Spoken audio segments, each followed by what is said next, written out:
പ്രവാചകരെക്കുറിച്ച് ആയിഷ ബീവി റളിയല്ലാഹു അൻഹ പറയുന്നു, എൻ്റെ പ്രിയപ്പെട്ട ഭർത്താവ് പ്രവാചകർ സ്വല്ലല്ലാഹു അലൈഹി വസല്ലമ തങ്ങൾക്ക് എന്തെങ്കിലും ഒരു പ്രയാസം അനുഭവിക്കുകയാണെങ്കിൽ, ഡിപ്രഷൻ അനുഭവിക്കുകയാണെങ്കിൽ, ഡിപ്രഷൻ തങ്ങൾക്കില്ല കേട്ടോ, വളരെ പ്രയാസമുള്ള ഒരു മാനസിക സംഘർഷമുള്ള ഒരു അനുഭവം ഹബീബിനുണ്ടായാൽ ഗുളി കുടിക്കുകയാണോ നമ്മൾ ആദ്യം ചെയ്യേണ്ടത്? ഡോക്ടറെ പോയി കാണിക്കണോ? ആദ്യം ചെയ്യേണ്ട മരുന്ന് ഇദാ ഹസബഹു അംറുൻ ഫസിഅ ഇലസ്സലാഹ്. ടെൻഷൻ അടിക്കുന്നൊരു വിഷയം വന്നു. നമ്മളൊക്കെ പബ്ലിക്കിൽ ജീവിക്കുന്ന ആൾക്കാരാണ്, അനുസാറൊക്കെ നമുക്ക് ഒരുപാട് വരും. ഏറെന്ന് പറഞ്ഞാൽ ചെരുപ്പുണ്ടാക്കിയായിരിക്കും ചിലപ്പോൾ എറിയുക, അതൊക്കെ കൊള്ളേണ്ടി വരുന്നുണ്ട്. നമ്മൾ പൊതുരംഗത്ത് ജീവിക്കുമ്പോൾ അങ്ങനെയാണ്. നിങ്ങൾക്ക് എന്തെങ്കിലും പ്രയാസങ്ങളുണ്ടെങ്കിൽ നമ്മൾ ഓരോരുത്തർക്കും അവരവരുടെ ലെവൽ വെച്ചിട്ടുള്ള ടെൻഷൻ ഉണ്ടാവും ലോകത്ത്, അല്ലേ? വലിയ മുതലാളിമാർക്ക് വലിയ മില്യൺ കണക്കിന് കടത്തിൻ്റെ കഥയായിരിക്കും പറയേണ്ടത്. എനിക്ക് 5000 കൊടുക്കാണ്ടെന്ന്, അല്ലെങ്കിൽ ഒരു 5 ലക്ഷം കട ഉണ്ടെന്ന് പറയും. ഓരോരുത്തർക്കും അവനവൻ്റെ തോതനുസരിച്ച് ടെൻഷനും സന്തോഷമൊക്കെ അങ്ങനെയാണ്.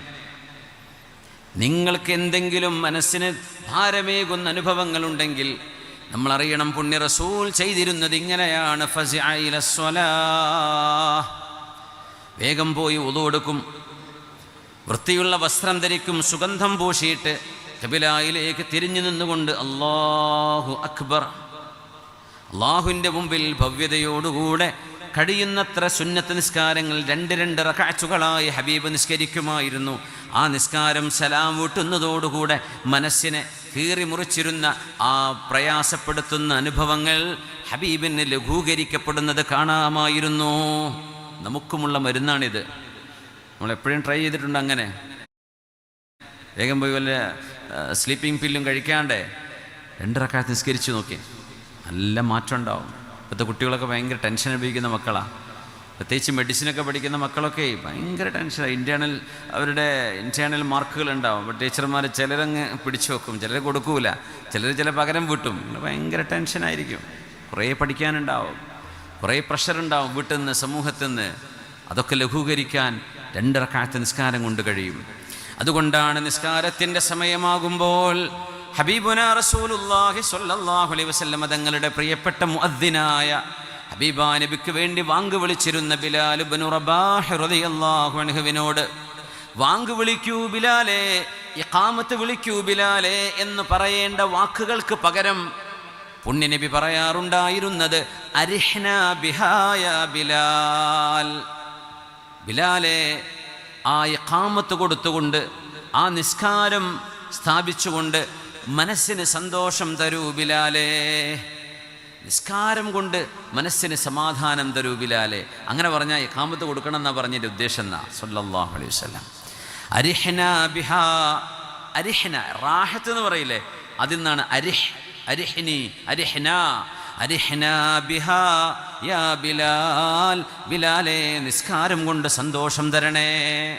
വാങ്ക് വിളിക്കും ബിലാലേ, ഇഖാമത്ത് കൊടുത്തോളൂ. നമ്മളാ നിസ്കരിക്കുന്നത് നമ്മുടെ ഒരു മനസ്സിന് നൽകുന്ന ട്രീറ്റ്മെൻറ്റാണ്. അങ്ങനെ നമ്മൾ എപ്പോഴെങ്കിലും ആലോചിച്ചിട്ടുണ്ടോ? നിസ്കാരം എൻ്റെ മനസ്സിന് ഞാൻ നൽകുന്നൊരു ട്രീറ്റ്മെൻറ്റാണ്. അതൊരു ചികിത്സയാണ്, അതൊരു ചികിത്സയാണ്. സമാധാനം അവിടെ കിട്ടും. മനുഷ്യൻ്റെ സമാധാനത്തിൻ്റെ വിജയത്തിൻ്റെ ആണിക്കല്ലാണ് അള്ളാഹുവിൻ്റെ മുമ്പിൽ നമ്മൾ സുജൂദ് ചെയ്യുന്ന സമയം. അതുകൊണ്ടാണ് മഹാന്മാർ പറയാറുള്ളത്, നിസ്കാരത്തിലേക്ക് എഴുന്നേറ്റ് നിൽക്കുമ്പോൾ, റമദാൻ വരുന്നുണ്ട് എന്ന് കേൾക്കുമ്പോൾ, നിസ്കാരത്തിൻ്റെ നേരമായി എന്ന് കേൾക്കുമ്പോൾ, വാങ്കുലി ശബ്ദം കേൾക്കുമ്പോൾ, എൻ്റെ റബ്ബിൻ്റെ മുമ്പിൽ എഴുന്നേറ്റ് നിൽക്കാനുള്ള സമയമായി എന്ന് അറിയുമ്പോൾ സത്യവിശ്വാസികളുടെ ഹൃദയത്തിൽ വരുന്ന ഒരു ആനന്ദത്തിൻ്റെ ആന്തോളനമുണ്ടത്രേ. ആനന്ദത്തിൻ്റെ ചില തിരകൾ ഇങ്ങനെ മനസ്സിലടിച്ചു വീശുന്നു. വിശന്ന മനുഷ്യൻ്റെ മുമ്പിൽ അവിടെ ഭക്ഷണം റെഡിയായിട്ടുണ്ട് എന്ന് അറിയുമ്പോൾ ഒരു സന്തോഷം ഉണ്ടാവില്ലേ? നിക്കാഹിൻ്റെ സദസ്സിലൊക്കെ ഖബിൽത്തു മിൻക എന്നൊക്കെ പറഞ്ഞ് ഉസ്താദിൻ്റെ ദുആ തീരും മുമ്പ്, നിങ്ങളുടെ നാട്ടിൽ പുതിയണ്ണിൻ്റെ നാട്ടിലാണോ നിക്കാഹ്? അല്ല, പുതിയാപ്പളിൻ്റെ നാട്ടിലാണ്. പുതിയണ്ണിൻ്റെ അപ്പോൾ പുതിയാപ്പളിൻ്റെ നാട്ടിൽ നിന്ന് കുറേ ആൾക്കാർ ഗസ്റ്റ് വന്നിട്ടുണ്ടാവും ഇവിടെ. പുരക്കാർ വിചാരിക്കും ആദ്യം അവർ ഭക്ഷണം കഴിക്കട്ടെ എന്ന്. അത് നാട്ടുകാർ തന്നെ പോയി തുടങ്ങും ആദ്യം. അങ്ങനെ ആകെ ടെൻഷനായി. നാട്ടുകാരെ വിളിച്ച് എണീപ്പിക്കാൻ പറ്റുമോ? അപ്പോൾ എന്തേ, ഭക്ഷണം അവിടെ റെഡിയാന്ന് കേട്ടപ്പോഴേക്കും പിന്നെ എല്ലാം പരിസരം മറന്നു. നമ്മളെ നാട്ടിലേക്ക് പുതിയൊരു നാട്ടുകാർ വന്നിട്ടുണ്ട്, അവർ കഴിക്കട്ടെ, എന്നിട്ട് പോരെ നമുക്ക്, നമ്മളെ നാട്ടുകാരല്ലേ, ഇനി ഇല്ലെങ്കിലും നമുക്ക് സഹിച്ചൂടെ, നമ്മുടെ ഗസ്റ്റിന് ഇല്ലാതിരുന്ന മോശമല്ലേ, അതൊന്നും അവിടെ ഓർമ്മ വരൂല അല്ലേ? നമ്മുടെ നാട്ടിലുണ്ടാവാറുണ്ടോ അങ്ങനത്തെ അവസ്ഥകൾ? ഇല്ല. ഓക്കെ, എന്നാൽ വിട്ടേക്ക്. നമ്മൾ കരുനാഗപ്പള്ളിയല്ലേ ഇത്? അൽഹംദുലില്ലാ. അതുകൊണ്ട് പിന്നെ കല്യാണ പ്രശ്നങ്ങളൊന്നും ഉണ്ടാവില്ല എന്ന് വിചാരിക്കുക. പലയിടത്തും ഭയങ്കര പ്രശ്നം ഉണ്ടാവും. പുതിയാപ്പിളിൻ്റെ ആളുകൾക്ക് ഭക്ഷണം കൊടുത്തില്ല, നാട്ടുകാർ ആദ്യം കയറി കൈയടക്കി, അങ്ങനെ ഒന്നുമല്ല. ഭക്ഷണത്തിന് വിശന്നിരിക്കുന്നൊരു മനുഷ്യനെ പിടിച്ചു വെച്ചിട്ട് കാര്യമില്ല, അവർ ഓടും. അപ്പോൾ ചെറിയ സ്നാക്കൊക്കെ ആദ്യം കൊടുത്തിട്ട് വിശപ്പടക്കലിന് പരിഹാരമുള്ളേ. മനുഷ്യൻ ഭക്ഷണത്തിന് ദാഹിക്കുന്ന പോലെ പടച്ചവൻ്റെ മുമ്പിൽ സുജൂദിന് ദാഹിക്കുന്ന വിശ്വാസികളുണ്ട്. നിസ്കരിക്കണം, എനിക്ക് നിസ്കരിക്കണം, I need to pray, I want to pray എന്നല്ല, ഐ നീഡ് ടു പ്രേ. ഇത് മനുഷ്യന്, എനിക്ക് നിസ്കരിക്കണം, ഭക്ഷണം കഴിക്കാതിരുന്നാൽ എനിക്ക് എഴുന്നേറ്റ് നിൽക്കാൻ പറ്റില്ല, ഉറങ്ങാതിരുന്നാൽ എനിക്ക് ജോലി ചെയ്യാൻ കഴിയില്ല, ഇങ്ങനെയൊക്കെ നമുക്ക് തോന്നില്ലേ? ഉറക്കം നമുക്ക് മസ്റ്റാണ്. ഇത് നീഡാണ്. എനിക്ക് ഐ നീഡ് ടു പ്രേ, എനിക്ക് നിസ്കരിക്കണം. ഇന്നഹു ലതമുറു ബിൽ ഖൽബി സആഅത്തുൻ യർഖുസു ഫീഹാ തറബാ. മഹാന്മാർ പറയുകയാണ്, നിസ്കാരത്തെക്കുറിച്ച് ആലോചിക്കുമ്പോഴോ പരലോകത്ത് അള്ളാഹുവിനെ കാണുന്ന നാളത്തെ ആ രംഗം ഇങ്ങനെ ചിന്തിക്കുമ്പോൾ സ്വർഗത്തിലേക്ക് മനുഷ്യനെത്തുന്നു. ഇതൊക്കെ നാവുകൊണ്ട് കളവ് പറയാത്ത പുണ്യ റസൂലാണ് നമുക്ക് പഠിപ്പിച്ചെന്നത് സ്വല്ലല്ലാഹു അലൈഹി വസല്ലം. സത്യവിശ്വാസികൾ മുഴുവൻ സ്വർഗത്തിൽ പ്രവേശിപ്പിക്കപ്പെട്ടതിന് ശേഷം വളരെ മനോഹരമായ കുതിരകളെ കൊണ്ടുവന്ന് നിർത്തുമത്രേ മാലാഖമാർ. മനോഹരികളായ കുതിരകൾ, അവകൾക്ക് ചിറകുകളുണ്ടായിരിക്കുന്നു. കാരണം they are not of this world. അതുകൊണ്ട് ആ ഡൈമെൻഷൻ പുണ്യനബി തങ്ങൾ പറഞ്ഞു തന്നു, ചിറകുകളുള്ളത്, പറക്കാൻ കഴിയുന്നത്. അവരെ മുഴുവനും, സത്യവിശ്വാസികളെ മുഴുവനും ആ കുതിരകൾക്ക് മേൽ അവരോട് പറയും, അവരെ മൗണ്ട് ചെയ്യാൻ പറയും, കുതിരപ്പുറത്ത് കയറാൻ പറയും. കുതിരപ്പുറത്ത് കയറിയിട്ട് അവരെ അള്ളാഹു തെരഞ്ഞെടുത്തൊരു സ്ഥാനത്തേക്ക് കൊണ്ടുപോകുന്നൊരു രംഗമുണ്ട്. വാദിൽ അഫിയഹ് എന്നാണ് ആ താഴ്വരയുടെ പേര്. വാദിൽ അഫിയഹ്. പ്രകാശത്താൽ നിർമ്മിക്കപ്പെട്ട കസേരകളിൽ പ്രവാചകന്മാർ, സ്വാലിഹീങ്ങൾ, മുർസലുകൾ ഇരിക്കുന്നുണ്ട്. സ്വർണത്തിൻ്റെയും വെള്ളിയുടെയും പ്രഷ്യസ് സ്റ്റോണുകളുടെയും നമ്മളാരും കണ്ടിട്ടില്ലാത്ത പല അത്ഭുത കസേരകളും അവിടെ നിരത്തി വെച്ചിട്ടുണ്ട്. പിന്നെ അതിൻ്റെ പിറകിൽ കുസ്ബാനുൽ മിസ്ക്, കസ്തൂരിയുടെ ഹിൽസ് ഓഫ് മസ്ക്, കസ്തൂരിയുടെ കുന്നുകളുണ്ടായിരിക്കും ബാക്കിൽ. VIP കളൊക്കെ ഈ കസേരകളിലാണ്. അവിടെ VIP കളല്ലാത്തവർ ആ കുന്നിൻ പുറത്താണ് ഇരിക്കുന്നത് എന്ന് ഹദീസ് പറയുമ്പോൾ ഹദീസ് പണ്ഡിതന്മാർ പറയും, ആ കാഴ്ചക്ക് വരുന്നവരാരാണ് VIP അല്ലാത്തവർ? എന്താ അവിടെ നടക്കുന്നതെന്നറിയോ? പടച്ചതമ്പുരാൻ അള്ളാഹുവിനെ റബ്ബ് തആല മറനീക്കി കാണിച്ചു കൊടുക്കുന്നൊരു രംഗമുണ്ട്. ഒരു മേഘം പോലെ ഇറങ്ങി വരും.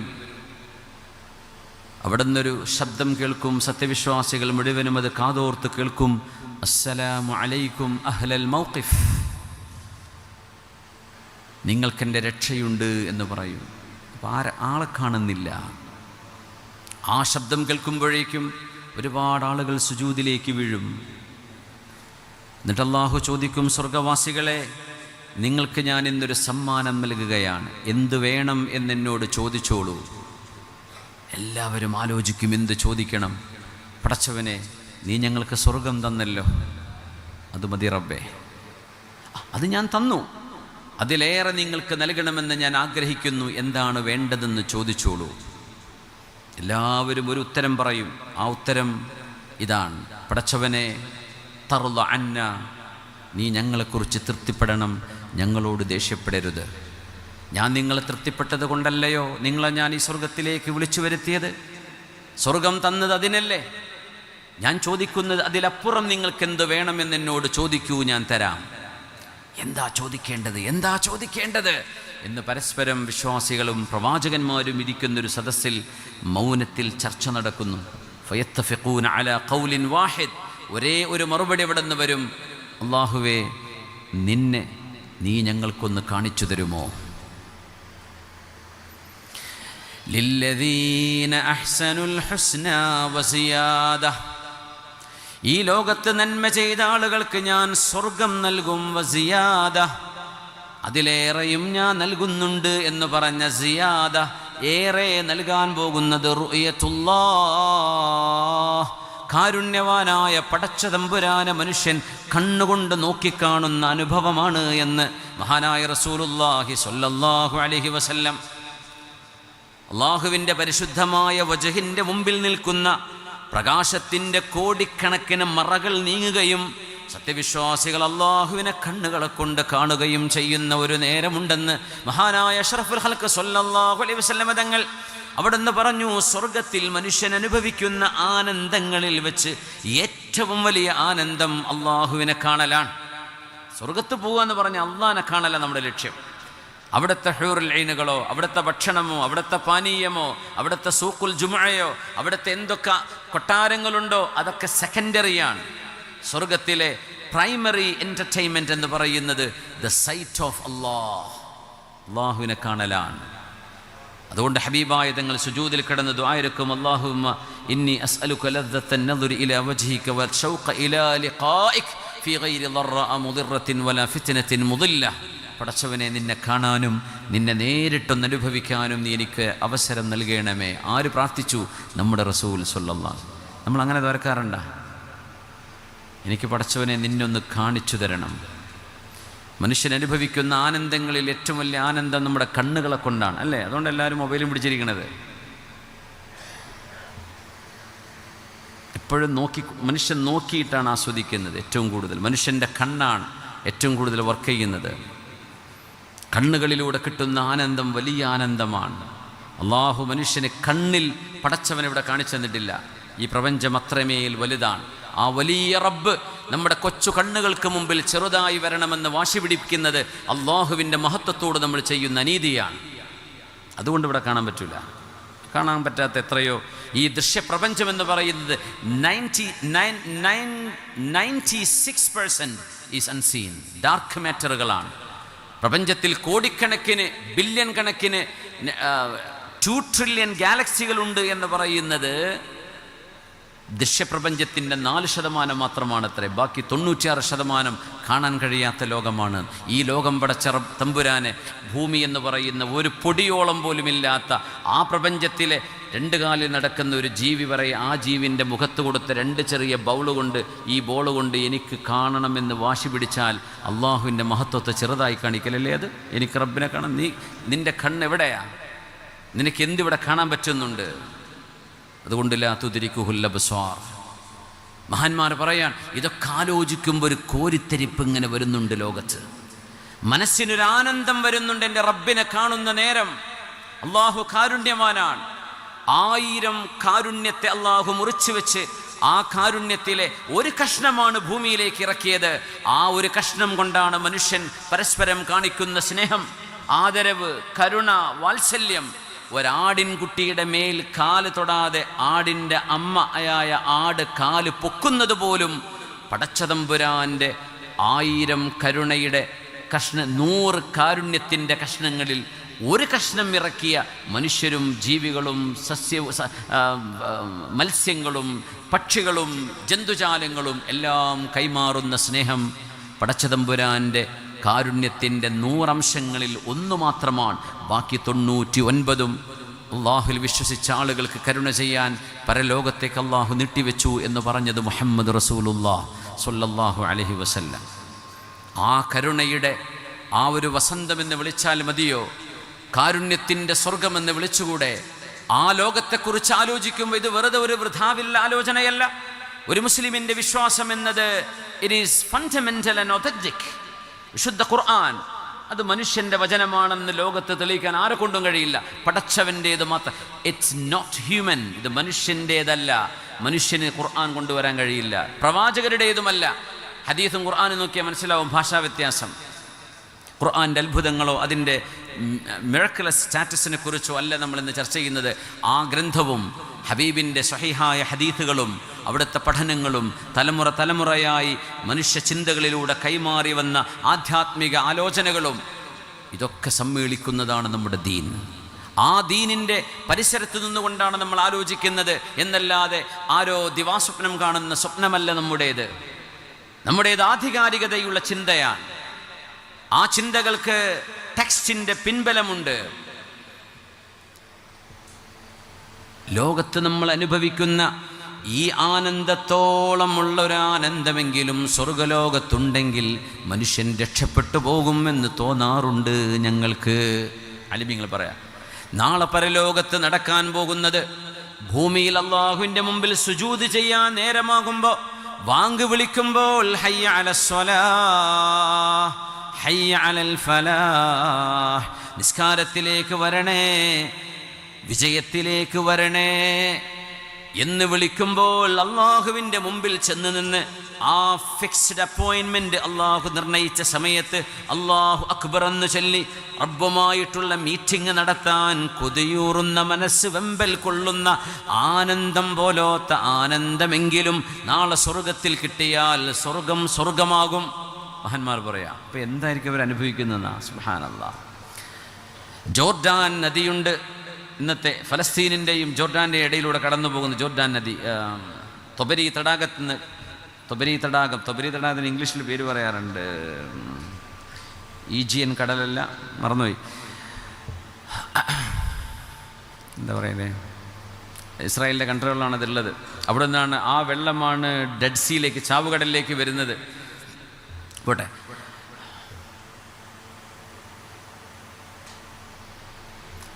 തൊബരി ലേക്ക് എന്നാൽ ആരെങ്കിലും ഒന്ന് അടിച്ചു നോക്കി. തൊബരി ലേക്ക് എന്ന് അടിച്ചാൽ അതിന് ഇംഗ്ലീഷിൽ എന്താ പറയുന്നത്?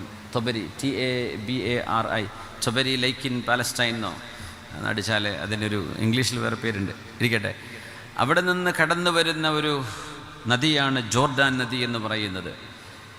ആ നദിയിലാണ് പ്രവാചകനായ യഹ്യാ നബി അലൈഹിസ്സലാം, ജോൺ ദ ബാപ്റ്റിസ്റ്റ്, സ്നോബക യോഹന്നാൻ എന്ന് പറയുന്ന യഹ്യാ നബി അലൈഹിസ്സലാം ഈസ നബിക്ക് സ്നാനം ചെയ്തത് ആ പുഴയിലാണ്.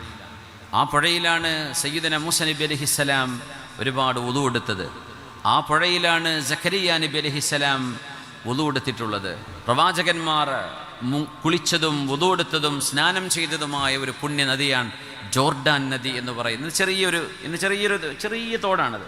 പേര് കിട്ടിയോ? സീ ഓഫ് ഗലീലി അല്ലേ? ഗലീലി എന്നല്ലേ?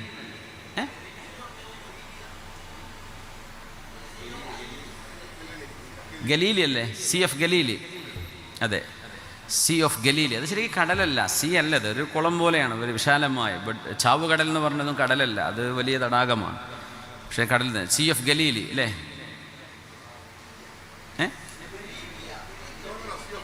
ഗരീബിയ അല്ലല്ലോ. ലേക്ക് തൊബരി known as sea of Galilee or Kinneret, significant freshwater lake located in northern Israel or Palestine. അതെ, സീ ഓഫ് ഗലീലി, ഗലീലി എന്ന് പറയാം, ഗലീലി, സീ ഓഫ് ഗലീലി.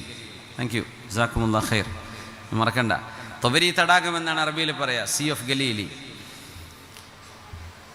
മഹാനായ ഇബ്രാഹിം ഇബ്നു അദ്ഹം റഹ്മത്തുള്ളാഹി തആല അലൈഹി ആ ഒരു ജോർഡാൻ നദിയിൽ വുദുവെടുക്കുന്ന ഒരു രംഗമുണ്ട്. മഹാൻ്റെ കൂടെ ഒരുപാട് മുരീദന്മാർ കൂടെയുണ്ട്. അവർ അസ്രംസ്കരിക്കാൻ വേണ്ടി വെള്ളമെടുത്ത് ജോർഡാൻ നദിയിലിറങ്ങി. നദി എന്ന് പറയാൻ ഇപ്പോൾ ഈ സ്റ്റേജിൻ്റെ അത്ര പോലും വലുപ്പമില്ല ആ വെള്ളത്തിന്. വെള്ളം കടന്നു പോകുന്ന വളരെ ചെറുത്. അവരങ്ങ് ഇസ്രയേലങ്ങ് പിടിച്ചു വെച്ചിട്ട് ജോർഡാനിലേക്ക് പോകേണ്ട ഈ വെള്ളം അവർ തടഞ്ഞു വെച്ചിരിക്കുകയാണ്. അങ്ങ് ചാവുകടൽ ഓരോ വർഷവും 1 മീറ്റർ വറ്റി വരണ്ട് 50 കൊല്ലം കൊണ്ട് ചാവുകടൽ എന്ന് പറഞ്ഞ കടലിനെ ചത്തുപോയിട്ടുണ്ടാവുന്ന. അതിലേക്ക് വെള്ളം വരുന്നില്ല, മഴയുമില്ല. അതിലേക്ക് വരേണ്ട വെള്ളമാണ് ജോർഡാൻ നദിയിലൂടെ വരേണ്ടത്, സീ ഓഫ് ഗലീലിയിൽ നിന്ന്. അതവർ പിടിച്ചു വെച്ചിരിക്കുകയാണ്. ഇപ്പോൾ വെറുതെ ഒരു ചെറിയൊരു നീരൊഴുക്ക് മാത്രമേ ഉള്ളൂ. കുറച്ച് ചാവുകടൽ കാണാൻ പോകുന്നതിനെ ഇപ്പോൾ പോയിക്കോളൂ, കുറച്ച് കാലം കഴിഞ്ഞാൽ കാണാൻ കിട്ടൂല. അത് ഭൂമിയിലെ ഏറ്റവും താഴ്ചയുള്ള പ്രദേശമാണ്. ഗുലിബത്തിർ റൂമു ഫി അദ്നൽ അർദ് വഹും മിൻ ബഅദി ഗലബിഹിം സയഗ്ലിബൂൻ. ഗുലിബത്തിർ റൂം, Europeans have been defeated in the lowest point of earth. ഭൂമിയിലെ തന്നെ ഏറ്റവും സീ ലെവലിൽ നിന്ന്, സമുദ്രനിരപ്പിൽ നിന്ന് ഏറ്റവും താഴ്ചയുള്ള പ്രദേശത്ത് റോമക്കാർ പരാജയപ്പെട്ടു എന്ന് പറയുന്ന സൂറത്ത് റൂം. അദ്നൽ അർദ് എന്ന് പറയുന്നത് ഭൂമിയുടെ സമനിരപ്പിൽ നിന്ന് ഏകദേശം, എൻ്റെ ഓർമ്മ ശരിയാണെങ്കിൽ, 350 മീറ്ററോളം സീ ലെവലിൽ നിന്ന് താഴെയാണ് ചാവുകടൽ. അവിടെ നടന്ന യുദ്ധത്തെക്കുറിച്ചാണ് സൂറത്ത് റൂം ചർച്ച ചെയ്തത്. അപ്പോഴാണ് ഭൂമിയിലെ ഏറ്റവും താഴ്ന്ന സ്ഥലമാണ് അതെന്ന് യൂറോപ്പുകാരൻ കണ്ടെത്തുമ്പോഴാണ് വിശുദ്ധ ഖുർആൻ പറഞ്ഞ ആ വാക്ക് എത്ര മനോഹരമാണ്. പുണ്യനബി തങ്ങൾ ആ നാട്ടിൽ പോയിട്ടില്ല സ്വല്ലല്ലാഹു അലൈഹി വസല്ലം. മുലിബത്തിർ റൂം. ഏതായിരുന്നാലും ജോർഡാൻ നദിയിലേക്ക് വരാം. നമ്മളതിൻ്റെ പരിസരങ്ങളൊക്കെ ഒന്ന് വെറുതെ ഒന്ന് മനസ്സിലാക്കിയതാണ്. ഇബ്രാഹിം അദ്ഹം തങ്ങൾ അസ്ർ നിസ്കരിക്കാൻ വേണ്ടി മുരീദന്മാരുടെ കൂടെ ഇങ്ങനെ കയ്യിൽ വെള്ളമെടുത്ത് മഹാനവറുകൾ വുദൂ ചെയ്തുകൊണ്ടിരിക്കുകയാണ്. എന്നിട്ട് അദ്ദേഹം ഒരു വാക്ക് പറഞ്ഞു. ആ വാക്ക് ഇങ്ങനെയാണ്: വല്ലാഹി ലൗ അലിമൽ മുലൂക്ക് ഔ അബ്നാഉൽ മുലൂകി മാ നഹ്നു ഫീഹി ലജാലദൂന അലൈഹി ബിസ്സുയൂഫ്. അല്ലാഹുവിനെ തന്നെയാണ് സത്യം. ഏതാനും തുണിക്കഷ്ണങ്ങൾ മാത്രം പുതച്ച് നടന്നൊരു കാലം. ഇബ്രാഹിം അദ്ഹം എന്നവർ, ഹി വാസ് എ പ്രിൻസ്, അദ്ദേഹം രാജകുമാരനായിരുന്നു. എന്നിട്ട് തസൗഫിൻ്റെ വഴിയിലേക്ക്, സൂഫി മാർഗത്തിലേക്ക് കടന്ന് പ്രപഞ്ചത്തിൽ നിന്നും മനസ്സുകൊണ്ടും ശരീരം കൊണ്ടും അകന്നു നിന്ന് ത്യാഗീവര്യനായി ജീവിച്ച് മരിച്ച, എന്നാൽ തത്വജ്ഞാനങ്ങൾ വിളിച്ചു പറഞ്ഞ ഒരു മഹാപണ്ഡിതനായി മാറി ഇബ്രാഹിം ഇബ്നു അദ്ഹം റഹ്മത്തുള്ളാഹി. നിങ്ങൾ കേട്ടിട്ടുണ്ടായിരിക്കും ഇബ്രാഹിം അദ്ഹം തങ്ങളെ. മഹാൻ പറയാൻ, കൂട്ടുകാരെ, നമ്മൾ അനുഭവിക്കുന്ന സന്തോഷം ഈ രാജ്യങ്ങൾ ഭരിക്കുന്ന രാജാക്കന്മാരോ അവരുടെ മക്കളോ അറിയുകയാണെങ്കിൽ ആ സന്തോഷം നമ്മിൽ നിന്ന് പിടിച്ചു വാങ്ങാൻ അവർ നമ്മളോട് വാളെടുത്ത് യുദ്ധം ചെയ്യാൻ വന്നേനെ. അത്ര വലിയ ആനന്ദത്തിലാണ് നാം. ആരെ പറയുന്നറിയോ? ഉടുതുണിക്ക് മറുതുണിയില്ലാതെ ജീവിക്കുന്ന കാലം, പട്ടിണിയായി ജീവിക്കുന്ന കാലം. പക്ഷേ പടച്ചവനുമായി, അള്ളാഹുമായി മനസ്സ് ബന്ധിച്ചിരിക്കുകയാണ്. ആകാശലോകങ്ങളുമായി ബന്ധിക്കുന്ന ഹൃദയമുണ്ട്. സന്തോഷത്തിൻ്റെ താക്കോലെന്ന് പുണ്യനബി തങ്ങൾ പറഞ്ഞത് ഹൃദയത്തിനുള്ളിലാണെങ്കിൽ ആ ഹൃദയം പടച്ചവൻ തന്ന നിഅമത്തിൽ സംതൃപ്തമാണ്. അള്ളാഹുവിന് വഴിപ്പെടുന്ന ശരീരമാണ്. ഈ ലോകത്ത് സംതൃപ്തമായി ജീവിതം അള്ളാഹു മനുഷ്യർക്ക് നൽകി എന്നതിനാണ് ഈ മഹാന്റെ വായിലൂടെ അങ്ങനൊരു വചനം അള്ളാഹു പറയിപ്പിച്ചത്. മാഷാ അള്ളാഹ്. നമ്മൾ അനുഭവിക്കുന്ന സന്തോഷം ഈ രാജാക്കന്മാർ അനുഭവിക്കുകയാണെങ്കിൽ, അറിയുകയാണെങ്കിൽ, അത് നമ്മിൽ നിന്ന് തട്ടിപ്പറിച്ചെടുക്കാൻ അവർ നമ്മളോട് യുദ്ധം ചെയ്യാൻ വന്നേനെ. വല്ലാഹി ലൗ അലിമൽ മുലൂക് വഅബ്നാഉൽ മുലൂകി മാ നഹ്നു ഫീ ലജാലജൂന അലൈഹി ബിസ്സുയൂഫ്. അങ്ങനൊരു സന്തോഷമുണ്ട് എന്ന് നമുക്ക് എപ്പോഴെങ്കിലും ഒന്ന് അറിയണ്ടേ മരിക്കേണ്ട മുമ്പ്? ഞാനിത് പറയുമ്പോൾ ഞാൻ വെറുതെ പറയാൻ തോന്നുന്നുണ്ടോ? ഇത് ഉള്ള കാര്യമാണ്. ഇതിനൊരു ടേസ്റ്റുണ്ട്. നോമ്പിനൊരു ടേസ്റ്റുണ്ട്. ഖുർആൻ ഓതുമ്പോൾ ഒരു മധുരം കിട്ടും. നമ്മൾക്ക് ഏറ്റവും ഇഷ്ടപ്പെട്ട ഒരാളിനെ കാണുമ്പോൾ, സംസാരിക്കുമ്പോൾ, മീറ്റ് ചെയ്യുമ്പോൾ സന്തോഷിക്കൂലേ? അതിലേറെ പടച്ച തമ്പുരാനുമായി മുഅ്മിനീങ്ങൾ സംവദിക്കുമ്പോൾ ഒരാനന്ദം വരാനുണ്ട്. ആ ആനന്ദമുണ്ടെങ്കിൽ നോമ്പ് ഹരമാണ്. ലൈലത്തുൽ ഖദർ നമ്മൾ കാത്തിരിക്കും. തറാവീഹ് നമുക്ക് ആവേശമാണ്. ഖിറാഅത്തുൽ ഖുർആൻ നമ്മുടെ കണ്ണിൻ്റെ കുളിർമയാണ്. ഏത് സൽക്കർമ്മവും നമുക്ക് ആനന്ദമായി ആസ്വദിക്കാൻ പറ്റും. എന്തിന്? ഇത് ഞാൻ ഏറ്റവും സ്നേഹിക്കുന്ന ഒരാളിന് വേണ്ടിയാണ് ഞാനിത് ചെയ്യുന്നത് എന്ന് ബോധിക്കുമ്പോൾ. അല്ലാതെ നാട്ടുകാരെല്ലാവരും ചെയ്യുന്നു, ഞാനും ചെയ്യുന്നു, അതല്ല ഇബാദത്ത് എന്ന് പറയുന്നത്. ഇബാദത്ത് എന്ന് പറയുന്നത്, ആ വാക്ക് ഉത്ഭവിക്കുന്നത് അബദ. അബ്ദ് എന്ന് പറഞ്ഞാൽ സ്ലൈവ് എന്നാണ്. സ്ലൈവ് എന്ന് പറയുന്നത് അടിമയാണ്. അടിമ തൻ്റെ മാസ്റ്റർ എന്തു പറയുന്നു ക്വസ്റ്റ്യൻ ചെയ്യാതെ അംഗീകരിക്കേണ്ട ആളാണ്. അപ്പോഴേ സ്ലൈവ് ആവുള്ളൂ. എന്നാലും അള്ളാഹുവിൻ്റെ കരുണ കൊണ്ട് ചില കർമ്മങ്ങളുടെ ഹിക്മത്ത്, അതിൻ്റെ തത്വം എന്താണെന്ന്, രഹസ്യം എന്താണെന്ന് പടച്ചവൻ നമുക്ക് ബോധ്യപ്പെടുത്തി തന്നിട്ടുണ്ട്. ബോധ്യപ്പെടുത്താത്തത് കുറച്ചുണ്ട്. എന്തിനെന്നറിയോ? എല്ലാം ബോധ്യപ്പെടുത്തിയാൽ നമ്മൾ നമ്മുടെ അറിവിനെയായിരിക്കും ആരാധിക്കുന്നത്, ആരാധ്യനായ പടച്ചവനെ ആയിരിക്കില്ല. മനസ്സിലായില്ല? പല്ല് തേക്കുന്നതിന് പ്രതിഫലം നമുക്കറിയാം, അതിൻ്റെ സയൻസ് നമുക്കറിയാം. ഉറങ്ങുമ്പോൾ വലതു ഭാഗത്തേക്ക് ചെരിഞ്ഞു കിടക്കണം, എന്താണ് അതിൻ്റെ കുട്ടൻസ് എന്നറിയാം. മനുഷ്യനോട് നിബിധങ്ങൾ പറഞ്ഞ ഒരുപാട് ഹൈജീനുമായി ബന്ധപ്പെട്ട ഹദീസുകൾ, ഇതൊക്കെ നമുക്ക് ബോധ്യപ്പെട്ടിട്ടുണ്ട്. പക്ഷേ എന്താണ് ഹജ്ജ്? എന്തിന് തവാഫ്? എന്തിന് സഅയ്? Why should we stand in the ground of Arafat? എന്തിന് മുസ്ദലിഫ? എന്തിന് Mina? Why should I stone? Why should I go on Kaaba, keeping my left to Kaaba? Why should I do that 7 times? I could rather pray 2 rak'ah. എന്തിനല്ല ചുറ്റാൻ പറഞ്ഞു? എന്തിനാണ് ഈ നടത്തം? എന്തിനാണ് അതും in the specific days of ദുൽഹിജ്ജ? എന്തുകൊണ്ട് മറ്റു സമയത്തായിക്കൂടെ? ഇതിനൊന്നും മറുപടിയില്ല. ഞാൻ പറഞ്ഞത് സബ്മിറ്റ് ഫോർ മീ, എനിക്ക് വേണ്ടി നീ സമർപ്പിക്കുക. തിരിയാത്തത് നമ്മൾ ചെയ്യുമ്പോഴാ സമർപ്പണമാവുള്ളൂ. അല്ലെങ്കിൽ നമുക്ക് തിരിഞ്ഞതല്ലേ, നമുക്ക് കാര്യം കിട്ടുന്നതും ഗുണമുള്ളതും നമ്മൾ ചെയ്യും. അത് മനുഷ്യൻ്റെ ഹ്യൂമൻ നേച്ചറാണ്. പക്ഷെ നമ്മൾ എന്തിനു ചെയ്യുന്നു എന്നറിയാതെ ചെയ്യുന്നതാണ് സമർപ്പണം. അതിനാണ് ഉബൂദിയത്ത് എന്ന് പറയുന്നത്. അതാണ് ഇബാദ. അതാണ് ഇബാദത്ത്. എൻ്റെ റബ്ബെന്നോട് ചെയ്യാൻ പറഞ്ഞു, ഐ മസ്റ്റ് ഡു ഇറ്റ്. എന്തിന്? എൻ്റെ റബ്ബെന്നോട് ചെയ്യാൻ. അതുകൊണ്ട് ഇബ്രാഹിം അലൈഹിസ്സലാം ഹാജർ ബീവിയെ മക്കയിലാക്കി തിരിച്ചു പോകുമ്പോൾ ഹാജർ ബീവി ഒരു ചോദ്യം ചോദിച്ചു, യാ Ibrahim, oh my husband, are you leaving us alone here? Ibrahim നബി ഹി നോഡഡ്. ഇബ്രാഹിം നബി വാക്കുകൊണ്ട് പറഞ്ഞില്ല എന്നാ, ഞാനും എൻ്റെ ഈ കൊച്ചുമോനും 2 മാസം 3 മാസം പ്രായമായ ഇസ്മായിലും ഞാനും ഒരു പീടിക പോലും ഒരു തട്ടുകട പോലും ഇല്ലാത്ത ഈ നാട്ടിലൊരു മനുഷ്യൻ പോലും ഇല്ലാത്ത നാട്ടിലെ എന്നെ ഇവിടെ ആക്കി പോവാണോ? തിരിച്ചു പോകുന്നത് 2000 കിലോമീറ്റർ അപ്പുറത്തേക്കാ, ഫലസ്തീനിലേക്ക്. 2 കിലോമീറ്റർ അല്ല, 2000. എന്നെ ഒറ്റക്കാക്കിട്ടോ? അതെ. പിന്നൊരു ചോദ്യം ചോദിച്ചു ഹാജർ ബീവി, is it a command from Allah? അല്ലാഹു അമറക ബിഹാദ? പടച്ചോനാണോ ഇബ്രാഹിമെ നിങ്ങളോട് ഞങ്ങളോട് ഇട്ടേച്ചു പോകാൻ പറഞ്ഞത്? യെസ്. ഇബ്രാഹിം നബി യെസ് എന്നൊന്നും പറഞ്ഞിട്ടില്ല, തലയാട്ടിന്നാ. അതേന്ന്. അപ്പോൾ മഹദി പറഞ്ഞു, ഇദൻ ലൻ യുളയ്യഅന, then he will not abandon us. എന്നാൽ ആ പടച്ചവൻ ഞങ്ങൾ ഒരിക്കലും കൈവെടിയുകയില്ല. അവിടമാണ് കഅബം പൊങ്ങി വന്നത്, അവിടെയാണ് സഫയും മറുവയും പുനർജീവിച്ചത്, അവിടെയാണ് സംസം ഉണ്ടായത്, അവിടെയാണ് ഹജറുൽ അസ്വദ് വന്നത്, അവിടെയാണ് അറഫയും മിനയും മുസ്ദലിഫയുമായി മാറിയത്. ആ ഒരു മഹദിയുടെ ആത്മസമർപ്പണമാണ്. ഇദൻ ലൻ യുളയ്യഅന. നോമ്പെടുത്താൽ കുഴപ്പമുണ്ടോ? പ്രയാസാവോ?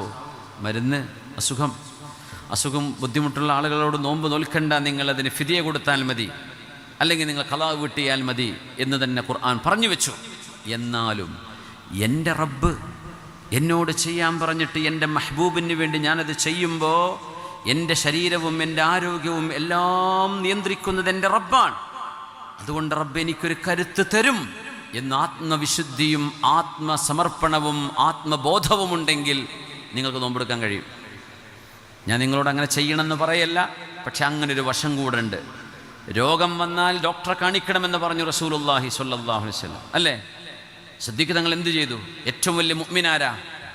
നബി തങ്ങൾ കഴിഞ്ഞാൽ, പ്രവാചകന്മാർ കഴിഞ്ഞാൽ ഏറ്റവും സ്ഥാനമുള്ള അള്ളാഹിൻ്റെ വലിയാരാ? അബൂബക്കർ സിദ്ദീഖ് റളിയല്ലാഹു അൻഹു.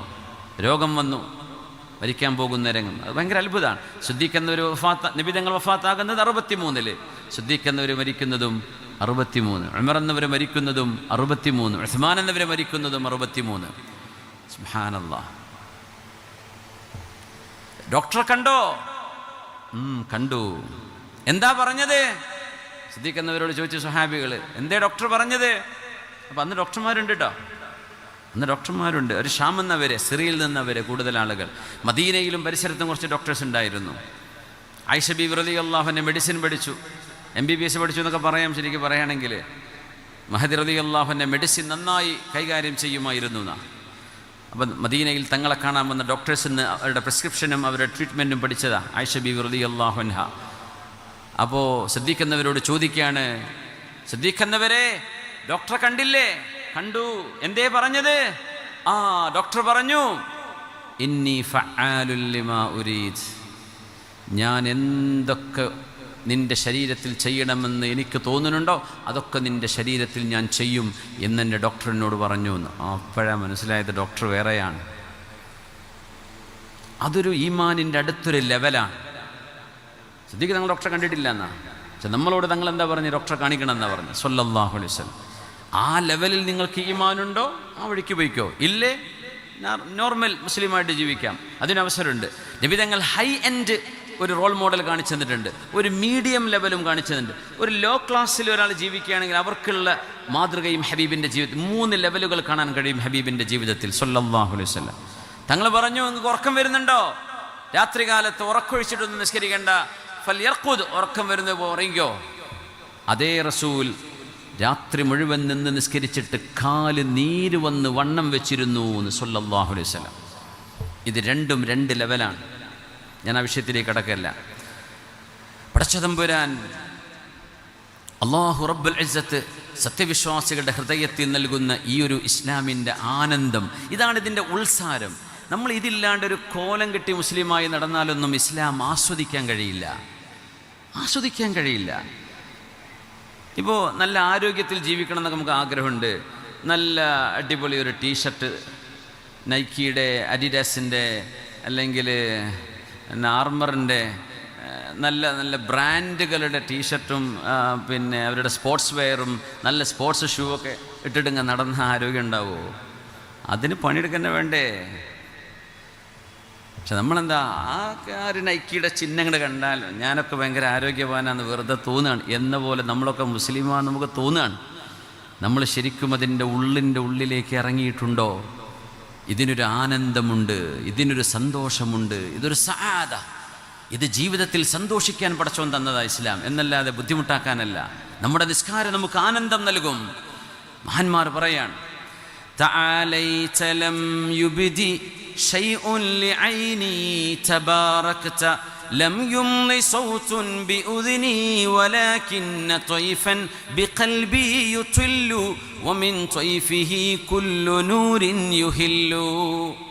കണ്ണുകളെ കൊണ്ട് റബ്ബേ നിന്നെ ഞാൻ കണ്ടിട്ടില്ല, കാതുകളെ കൊണ്ട് റബ്ബേ നിന്റെ ശബ്ദം ഞാൻ കേട്ടിട്ടില്ല, എന്നാൽ എൻ്റെ മനസ്സിൻ്റെ ഉള്ളിൽ ആനന്ദമായി അവതരിക്കുകയാണ് റബ്ബേ നീ എൻ്റെ മനസ്സിലേക്ക്. ഇതാണ് വിശ്വാസി.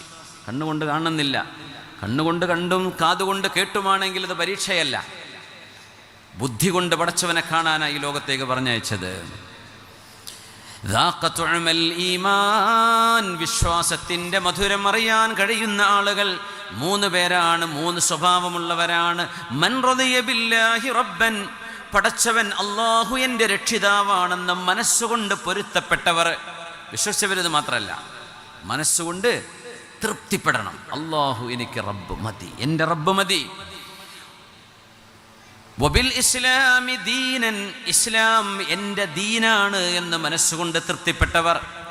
വബി മുഹമ്മദിൻ സ്വല്ലല്ലാഹു അലൈഹി വസല്ലമ നബിയാ, പുണ്യ റസൂൽ എൻ്റെ റസൂലാണെന്ന് മനസ്സുകൊണ്ട് തൃപ്തിപ്പെട്ടവരെ, മനസ്സുകൊണ്ട് പൊരുത്തപ്പെട്ടു എൻ്റെ റസൂൽ, എൻ്റെ മതം, എൻ്റെ അല്ലാഹു. ഇത് മനസ്സുകൊണ്ട് പൊരുത്തപ്പെട്ടവർക്ക് വിശ്വാസത്തിൻ്റെ മധുരമുണ്ടാകുമെന്ന് മഹാനായ റസൂലുള്ളാഹി സ്വല്ലല്ലാഹു അലൈഹി വസല്ലം. സുബ്ഹാനല്ലാഹ്.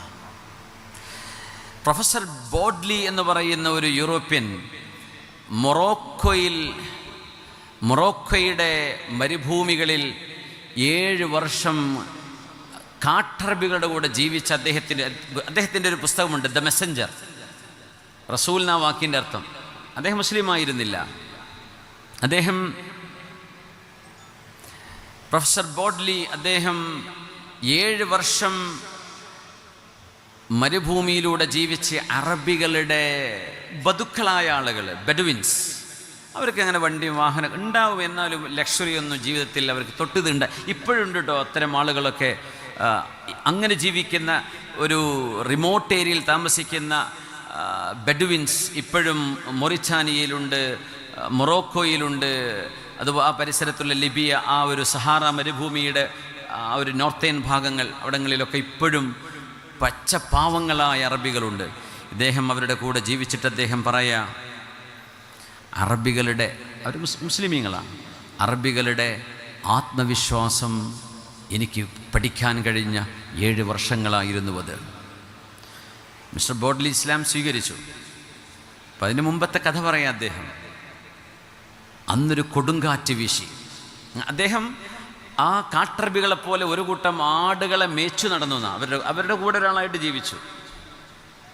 ആടുകളെ മേച്ച്, ഒരു കൂട്ടം ആടുകൾ അദ്ദേഹത്തിനുണ്ട്, കൂടെ ഒരുപാട് ബെഡുവിൻസ്. കാരണം മൊറോക്കോയിൽ നിന്ന് നേരെ കടൽ കടന്നാൽ പിന്നെ സ്പെയിനാണ്. സ്പെയിൻ ഇങ്ങനെ നോക്കിയാൽ കാണും. ടാൻജിയർ എന്ന് പറയുന്നൊരു സിറ്റിയുണ്ട് മൊറോക്കോയിൽ. അവിടെ നിന്നാൽ മെഡിറ്ററേനിയൻ കടലും അറ്റ്ലാന്റിക് സമുദ്രവും കൂടിച്ചേരുന്ന സ്ഥലമാണ്. അതിൻ്റെ അപ്പുറത്ത് സ്പെയിൻ്റെ ഒരു സിറ്റി ഇങ്ങനെ നോക്കിയാൽ കാണും. ഞാൻ കണ്ടിട്ടുണ്ട്, കണ്ടവർ വരെ ഉണ്ടായിരിക്കും.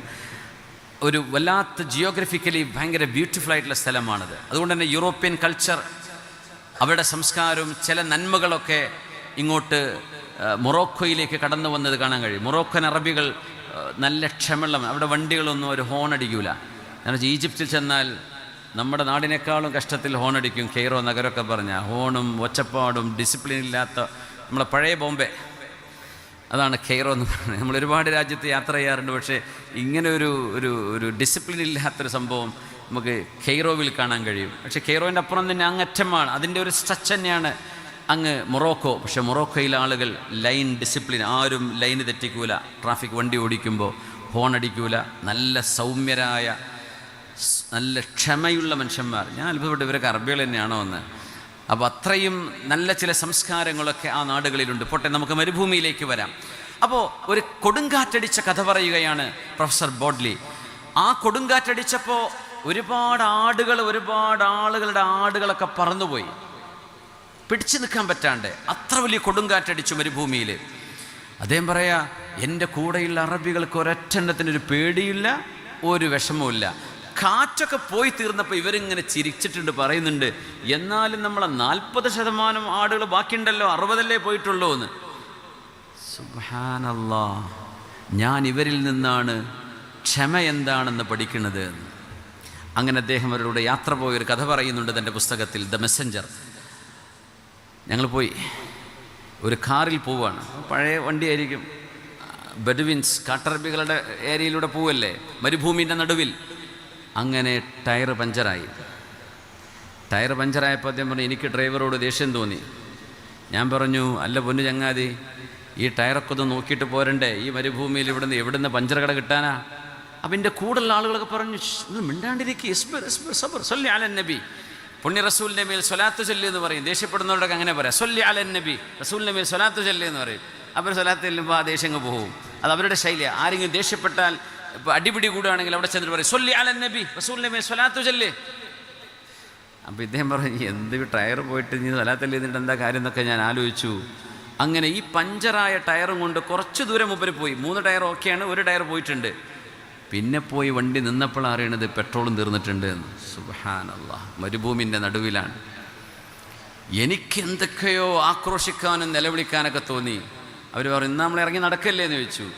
അങ്ങനെ ഇവന്മാർ ഒരു കുഴപ്പമില്ലാണ്ട് അവർ കൂളായിട്ട് അങ്ങനെ നടന്നു. എവിടെയാണോ ഇനി അടുത്ത വണ്ടി കിട്ടുന്നത് അവിടത്തേക്ക് നടന്നു. ഞാനും കൂടെ. എനിക്ക് ക്ഷമ എന്താണെന്നും പടച്ചവൻ നിയന്ത്രിക്കുന്ന ലോകമാണിതെന്നും ഇങ്ങനെ വിശ്വസിക്കുന്നൊരു സമൂഹത്തെ എനിക്ക് വേറെ കാണാൻ കഴിഞ്ഞിട്ടില്ല. അങ്ങനെ അദ്ദേഹം എഴുതിയ പുസ്തകമാണ് ദ മെസ്സഞ്ചർ. അത് അദ്ദേഹത്തെ ഇസ്ലാമിലേക്ക് നയിച്ചു. കാരണം ഖദറിലും ഖലായിലും വിശ്വസിക്കുന്നൊരു സമൂഹം, പ്രപഞ്ചത്തിൽ നടക്കുന്നതിൽ നമ്മൾ വിലപിച്ചിട്ട് കാര്യമില്ല. എന്ന് പറഞ്ഞാൽ വണ്ടി പെട്രോൾ നോക്കാണ്ട്, ടയർ ചെക്ക് ചെയ്യാണ്ട്, സർവീസ് നടത്താണ്ട് വണ്ടി ഓടിക്കണം എന്നല്ലേ പറഞ്ഞതിൻ്റെ അർത്ഥം കേട്ടോ. അതവിടെ ഒരു സ്പെഷ്യൽ ഒരു ചരിത്രം പറഞ്ഞു എന്ന് മാത്രം. പക്ഷേ പ്രകൃതിക്ഷോഭങ്ങളുണ്ടായപ്പോൾ പൊട്ടിത്തെറിക്കാതിരുന്ന ഈ ഒരു സമൂഹത്തിൻ്റെ അവസ്ഥ, ഇദൽ ഈമാനു ളഅഫ ലാ അമാനു വലാ ദുന്യൻ ലിമൻ യുബ്കി ദീനാ വമൻ റളിയൽ ഹയാത ബിഗൈരി ദീനിൻ ഫഖദ് ജഅലൽ ഫനാഅ ലഹാ ഖരീനാ. ഇസ്ലാം എന്ന് പറയുന്നത്, മതമെന്ന് പറയുന്നത് പ്രപഞ്ചത്തെ നിയന്ത്രിക്കുന്ന മറ്റൊരാൾ, ഒരു വലിയ ശക്തിയുണ്ട് എന്ന മനുഷ്യൻ്റെ വിശ്വാസമാണ്. ആ വിശ്വാസമില്ലെങ്കിൽ മനുഷ്യൻ തകർന്നു പോകും. നമ്മളെ കൈപിടിക്കാൻ ഒരാളുണ്ട്, എന്നെ കാണുന്ന ഒരാളുണ്ട്, എന്നെ വീക്ഷിക്കുന്ന ഒരാളുണ്ട്. എൻ്റെ റബ്ബാണ് ഈ പ്രപഞ്ചം നിയന്ത്രിക്കുന്നത്, ഞാനല്ല. പക്ഷേ നമ്മൾ ചെയ്യുന്ന കർമ്മങ്ങൾക്ക് നമ്മൾ ഉത്തരവാദികളാണ്. പക്ഷെ നമ്മുടെ മേൽ സംഭവിക്കുന്നത്, ഒരു ആക്സിഡൻറ്റ്, എന്തെങ്കിലും ഒരു പ്രകൃതിക്ഷോഭമുണ്ടാകുന്നത്, ആൾ രോഗിയാകുന്നത്, ഇതൊന്നും നമ്മൾ ചെയ്യുന്ന പണിയല്ല. ആരെയും പഴിചാരരുത്. എൻ്റെ റബ്ബിൻ്റെ ഇടപെടലാണ്. എനിക്ക് ക്ഷമിക്കാൻ പറ്റുമോ? ഞാൻ ക്ഷമ കാണിക്കുമോ? അല്ലയോ ഞാൻ വിരളി വിളിക്കുമോ? എന്താണ് ഞാൻ ചെയ്യുന്നതെന്ന് എന്നെ പരീക്ഷിക്കുകയാണ് എൻ്റെ റബ്ബ് എന്ന് വിശ്വസിക്കുന്നവനാണ് മുഅ്മിൻ. അതുകൊണ്ട് വിശ്വാസമുണ്ടെങ്കിൽ ജീവിതം സുരക്ഷിതമാണ് എന്നാണ് ഈ വാക്കിൻ്റെ അർത്ഥം. ഇദൽ ഈമാനു ളഅഫ ലാ അമാനു വലാ ദുന്യാ ലിമൻ യുബ്കി ദീനാ. വിശ്വാസമില്ലെങ്കിൽ എന്ത് ആത്മധൈര്യം? ആത്മധൈര്യം എന്നത് പടച്ചവനിലുള്ള ഈ മനുഷ്യൻ്റെ വിശ്വാസമാണ്. അതുകൊണ്ട് സന്തോഷങ്ങളിൽ, മനുഷ്യൻ്റെ വിജയങ്ങളിൽ, ആ വിജയത്തിൻ്റെ ആദ്യത്തെ പാഠമെന്ന് പറയുന്നത് നമ്മളും അള്ളാഹും തമ്മിലുള്ള ആരാധന നമ്മൾ ശരിയാക്കുക എന്നതാണ്. രണ്ടാമത്തേത്,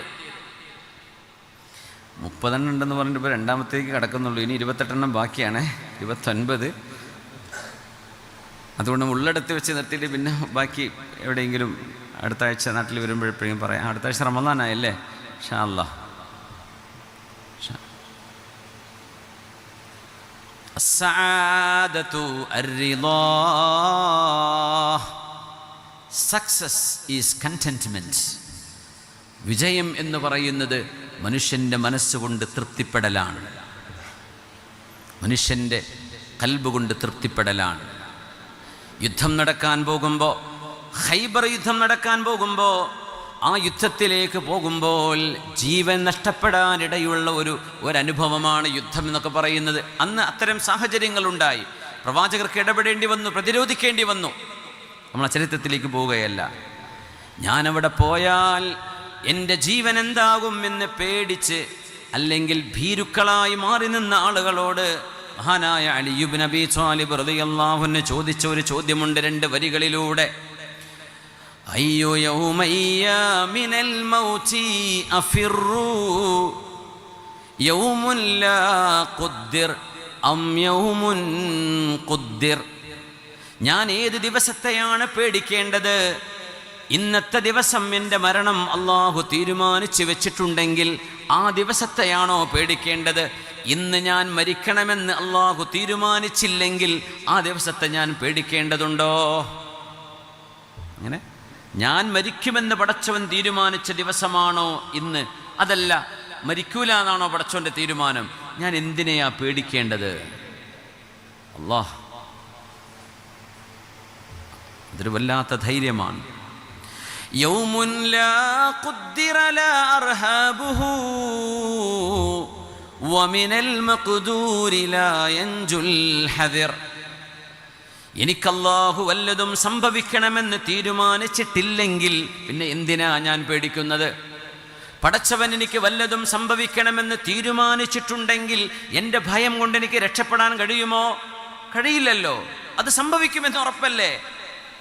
എന്തിനാ പേടിക്കുന്നത് എന്ന് ചോദിച്ച, പടച്ചവൻ്റെ ഖളാ അള്ളാഹു തീരുമാനിച്ചെങ്കിൽ അത് നടന്നിരിക്കും, ഞാനതിന് നിന്നുകൊടുക്കുക മാത്രമാണ് റബ്ബേ. നമ്മുടെ ഈമാൻ കാര്യത്തിൽ 6-ാമത്തേത് ഇതാണ്, അൽ ഈമാനു ബിൽ ഖളാഇ വൽ ഖദർ, believe in the divine destiny of Allah, good and evil thereof. നല്ലതും ചീത്തയും നമ്മുടെ കർമ്മങ്ങളെ പറ്റിയല്ല പറഞ്ഞത്, നമ്മൾ അനുഭവിക്കുന്നതിൽ നമുക്ക് സംഭവിക്കുന്ന നല്ലതും ചീത്തയും എല്ലാം അള്ളാഹു തീരുമാനിച്ചുറപ്പിച്ചിവിടെ നടപ്പാക്കുന്നതാണ്. അതൊന്നും ഒരു റാൻഡം ആക്ഷനുകളല്ല എന്ന് പഠിപ്പിക്കുന്ന ഈമാനു ബിൽ ഖദർ. ചരിത്രത്തിലേക്ക് വരാം. സഅദ് ഇബ്നു അബീ വഖാസ് റളിയല്ലാഹു അൻഹു, മഹാനവറുകൾ ജീവിതത്തിൻ്റെ അവസാന കാലം കണ്ണിൻ്റെ കാഴ്ച നഷ്ടപ്പെട്ടു പോയിരുന്നു. അള്ളാഹു നമ്മുടെ കണ്ണിന് ആഫിയത്ത്, നമ്മുടെ ശരീരത്തിന് മുഴുവനും ആഫിയത്ത്, മരണം വരെ അള്ളാഹു നമുക്ക് നിലനിർത്തി തന്ന് അനുഗ്രഹിക്കട്ടെ. കണ്ണ് നഷ്ടപ്പെട്ടാൽ പിന്നെ യാ അള്ളാഹ്, ഷുഗർ കൊണ്ടും മറ്റൊക്കെ കണ്ണിൻ്റെ കാഴ്ച നഷ്ടപ്പെട്ട എത്രയോ ആളുകൾ ദുആരക്കാൻ പറഞ്ഞവരൊക്കെ ഉണ്ടായിരുന്നു. അള്ളാഹു എല്ലാവർക്കും ആ കാഴ്ചശക്തി അള്ളാഹു അത്ഭുതകരമായി തിരിച്ചു കൊടുക്കട്ടെ. ആമീൻ യാ റബ്ബൽ ആലമീൻ. സഅദ് ഇബ്നു അബീ വഖാസ് റളിയല്ലാഹു അൻഹു ഹബീബിൻ്റെ അമ്മാവനെന്ന് നബി തങ്ങൾ ആലങ്കാരികമായിട്ടല്ല, തങ്ങളുടെ കുടുംബ ബന്ധത്തിലും ആ വഴിയിലൂടെ വരുമ്പോൾ സഅദ് എന്നവർ നബി തങ്ങളുടെ പിതൃ സഹോദരനാണ്. മല്ലഹു അമ്മുൻ കഅമ്മി ഫഅരിനി അമ്മഹു. ഉഹദ് യുദ്ധം നടക്കുമ്പോൾ പുണ്യ നബി തങ്ങൾ പറഞ്ഞ, ആർക്കാണ് എൻ്റെ എളാപ്പയായ സഅദ് റളിയല്ലാഹു അൻഹുവിനെ പോലെ ആർക്കാണ് ഒരു പിതൃ സഹോദരനുള്ളത്, എനിക്കൊന്ന് കാണിച്ചുതാ. സഅദ് എന്ന് പറയാം, ആ വാക്ക് മതി എനിക്ക്. എന്നെ റസൂൽ അങ്ങനെ ഒന്ന് ആദരിച്ചില്ലേ, എൻ്റെ പേര് പറഞ്ഞിട്ട് ഞാൻ റസൂലിൻ്റെ അമ്മാണ്. അമ്മ എന്ന് പറഞ്ഞാൽ പിതാവിൻ്റെ സഹോദരങ്ങൾക്കാണ് അമ്മ എന്ന് പറയാ. എന്നെ റസൂൽ ആ അത് മതി എനിക്ക് എന്ന് മഹാനായ സഅദ് എന്നവർ എപ്പോഴും അതിങ്ങനെ ആലോചിച്ച് സന്തോഷിച്ചിരിക്കാറുണ്ട്. ഒരിക്കൽ പറഞ്ഞു, ഞാൻ ഇസ്ലാം സ്വീകരിക്കുന്ന കാലം പുണ്യ റസൂൽ എൻ്റെ നെഞ്ചിലിങ്ങനെ കൈവച്ചു, എന്നിട്ട് എനിക്ക് ഷഹാദത്ത് ചൊല്ലിത്തന്നു. ഞാൻ ഇസ്ലാം സ്വീകരിച്ചു. 10-15 വർഷം കഴിഞ്ഞിട്ട് സഅദ് എന്നവർ പറയാൻ, ഫവല്ലാഹി ലഅജിദു ബർദ കഫൈഹി അലാ സദരി ഹാദാ. ആ പുണ്യകരങ്ങളുടെ കയ്യിൻ്റെ തണുപ്പ് ഇന്നും എൻ്റെ നെഞ്ചിൽ ഞാൻ അനുഭവിക്കുന്നുണ്ട് എന്ന് റളിയല്ലാഹു അൻഹു. അവരുടെ ആത്മബന്ധമാണ് ആ പറയുന്നത്. സ്വഹാബികൾ അങ്ങനെയാണ്. വെറുമൊരു ഗുരുശിഷ്യ ബന്ധം മാത്രമല്ല, അതൊരു ആത്മീയ, ഒരു സ്പിരിച്വൽ ബോണ്ടാണ്, വല്ലാത്തൊരു ബന്ധമാണത്. സഅദ് എന്നവരുടെ കാഴ്ച നഷ്ടപ്പെട്ടു പോയ കാലം. സഅദ് റളിയല്ലാഹു അൻഹു ആണെങ്കിലോ പ്രാർത്ഥനയ്ക്ക് ഉത്തരമുള്ള മഹാനാണ്, ചോദിച്ചാൽ ഉത്തരം കിട്ടും. മുസ്തജാബ ദഅവ. ഒരാൾ വന്ന് ദുആ ചെയ്തു, ദുആ ചെയ്യാൻ പറഞ്ഞു. സഅദ് എന്നവരെ, എൻ്റെ കണ്ണിൻ്റെ കാഴ്ച നഷ്ടപ്പെട്ടു പോയി, എനിക്കൊന്ന് ദുആ ചെയ്തു തരുമോ? സഅദ് എന്നവർ ദുആ ചെയ്തു കൊടുത്തു. അദ്ദേഹം നോക്കിയിട്ട് അവിടെ നിന്ന് ഇറങ്ങിപ്പോകുന്നത്. ഒരു സ്വഹാബിയുടെ കറാമത്താണത്. ഇതൊന്നും ഡിങ്കം കഥയല്ല. മുസ്ലിമീങ്ങൾക്കത് വിശ്വസിക്കാൻ പ്രയാസമില്ലല്ലോ. അല്ലാത്തവനോ ഡിങ്കനും ആയവയ്ക്ക് ആയിരിക്കും. ഒരു പോട്ടെ വഴിക്ക് പോയിക്കോട്ടെ. അമ്പിയാക്കളുടെ മുഅ്ജിസത്തും ഔലിയാഇൻ്റെ കറാമത്തുകളും അത് ഉള്ളതാണ്. ഇല്ലാത്തത് പറഞ്ഞുണ്ടാക്കുമ്പോൾ പ്രയാസമുള്ളൂ. ഇതുള്ളതാണ്. കണ്ണിൻ്റെ കാഴ്ച തിരിച്ചു കിട്ടി അവിടെ നിന്ന് നടന്നുപോയി. അപ്പോൾ ആ പിതാവിൻ്റെ കൈപിടിച്ച് വന്ന മോൻ ചോദിച്ചു, സഅദേ, നിങ്ങളുടെ കണ്ണിൻ്റെ കാഴ്ച കിട്ടാൻ നിങ്ങൾക്കൊന്ന് ദ്വാരുന്നൂടെ എന്ന് ചോദിച്ചു. വന്ന ഒരാൾക്ക് വേണ്ടി ദ്വാരുന്നപ്പോൾ കാഴ്ച കിട്ടിയില്ലേ, നിങ്ങൾക്ക് ദുആ ചെയ്തൂടെ എന്ന്. ഈ സഅദ് എന്നവർ ആരാന്നറിയോ? സ്വർഗത്തിലേക്ക് പോകുമെന്ന് ഹബീബ് പറഞ്ഞ 10 പേരുടെ പേരെടുത്ത് പറഞ്ഞതിൽ ഒരാളാണ് ഈ സഅദ് ഇബ്നു അബീ വഖാസ് റളിയല്ലാഹു അൻഹു. ثم الرضا عن أبي بكر وعن عمر وعن علي وعن عثمان ذي الكرم سعد سعد بن وقاص سعد سعيد زبير طلحة وأبي عبيدة وابن عوف عاشر الكرم. സഅദ് റളിയല്ലാഹു അൻഹു പറഞ്ഞു, യാ ബുനയ്യ, പൊന്നുമോനെ, ഖളാഉല്ലാഹി അഹ്സനു ഇൻദി മിൻ ബസ്വരി. എൻ്റെ റബ്ബ് എൻ്റെ കണ്ണിൻ്റെ കാഴ്ച എടുത്തു കൊണ്ടുപോയിട്ടുണ്ടെങ്കിൽ ആ ഖളായിൽ തൃപ്തിപ്പെടുന്നതാണ് മോനെ. ആ കണ്ണ് തിരിച്ചു തരണമെന്ന് റബ്ബിനോട് ദുആ ചെയ്യുന്നതിനേക്കാൾ സഅദ് ഇഷ്ടപ്പെടുന്നത് എന്ന് ആ പിഞ്ചുമോനോട് മറുപടി പറഞ്ഞ സഅദ് റളിയല്ലാഹു അൻഹു. ഇതൊരു ലെവൽ വേറെയാണ്. ഞാൻ പറഞ്ഞ എക്സിക്യൂട്ടീവ് ലെവലാണ്. അല്ലാത്തവരൊക്കെ ദുആ ചെയ്യും. സ്വഹാബികൾ 30 കൊല്ലം പാരലൈസായി കിടന്നൊരു സ്വഹാബിയുണ്ട്, ഇമ്രാൻ ബിൻ ഹുസൈൻ റളിയല്ലാഹു അൻഹു. മലക്കുകൾ ഉണർന്നാൽ വലതു ചുമലിലെ മലക്കും ഇടതു ചുമലിലെ മലക്കും ഖാന യുസല്ലിമു അലൈഹി, അസ്സലാമു അലൈക്കും എന്ന് സലാം പറയുമായിരുന്നു എന്നാ. അങ്ങനത്തെ മഹാനാണ്. 30 കൊല്ലം രോഗിയായി കിടന്ന ആൾക്കാർ പറഞ്ഞു, നിങ്ങൾക്കൊന്നും ആയിരുന്നൂടെ, മലക്കുകൾ സലാം പറയുന്ന മഹാനല്ലേ നിങ്ങൾ? മുമ്പ് ദുആ ചെയ്തു, അസുഖം മാറി, പള്ളിക്ക് നടന്നു വരാൻ തുടങ്ങി. പക്ഷേ ഈ മലക്കുകൾ പിന്നെ വരാതായി. അപ്പം അദ്ദേഹം തിരിച്ചു ദുആ, പടച്ചോനെ, നടക്കാൻ പറ്റുന്നൊക്കെ ശരിയാണ്, പക്ഷെ എനിക്ക് അവരുടെ മലക്കുകളുടെ മുസാഫത്ത് നഷ്ടപ്പെട്ടു പോയി. എന്നെ രോഗിയാക്കി തന്നാൽ അത് കിട്ടുമെങ്കിൽ എനിക്ക് രോഗം തന്നേക്ക് എന്ന് പറഞ്ഞു. അങ്ങനെ വീണ്ടും രോഗത്തിലേക്ക് പോയി. അങ്ങനെ മഹാനവർ വഫാത്തായി. 30 കൊല്ലം. അത് സ്വഹാബികളിൽ ചില ലെവലുകളുണ്ട്. നമ്മൾ എല്ലാവർക്കും ബാധകമെന്ന് പറയൂല. അത് ഹദീസ് പഠിക്കുമ്പോഴും ഖുർആൻ പഠിക്കുമ്പോഴും ചരിത്രം പഠിക്കുമ്പോഴും ചില ലെവലുകളെ നമ്മൾ മനസ്സിലാക്കണം. എല്ലാവർക്കും എല്ലാം എടുക്കാൻ പറ്റൂല. നബി തങ്ങൾ ദുആ ചെയ്ത, പടച്ചവനെ, എന്നെ ഒരു പാവമായിട്ട് ജീവിപ്പിച്ചാൽ മതി നബിയെ. അല്ലാഹുവേ, അല്ലാഹുമ്മ അഹ്യിനി മിസ്കീന, എന്നെ മിസ്കീനായി ജീവിപ്പിക്കണേ, മിസ്കീനായി മരിപ്പിക്കണേ. നമ്മളോട് പറഞ്ഞു, നിങ്ങളാരും ഇത് ദുആ ചെയ്യരുത്. ഇത് നബിക്ക് മാത്രമുള്ള പ്രാർത്ഥനയാണ്.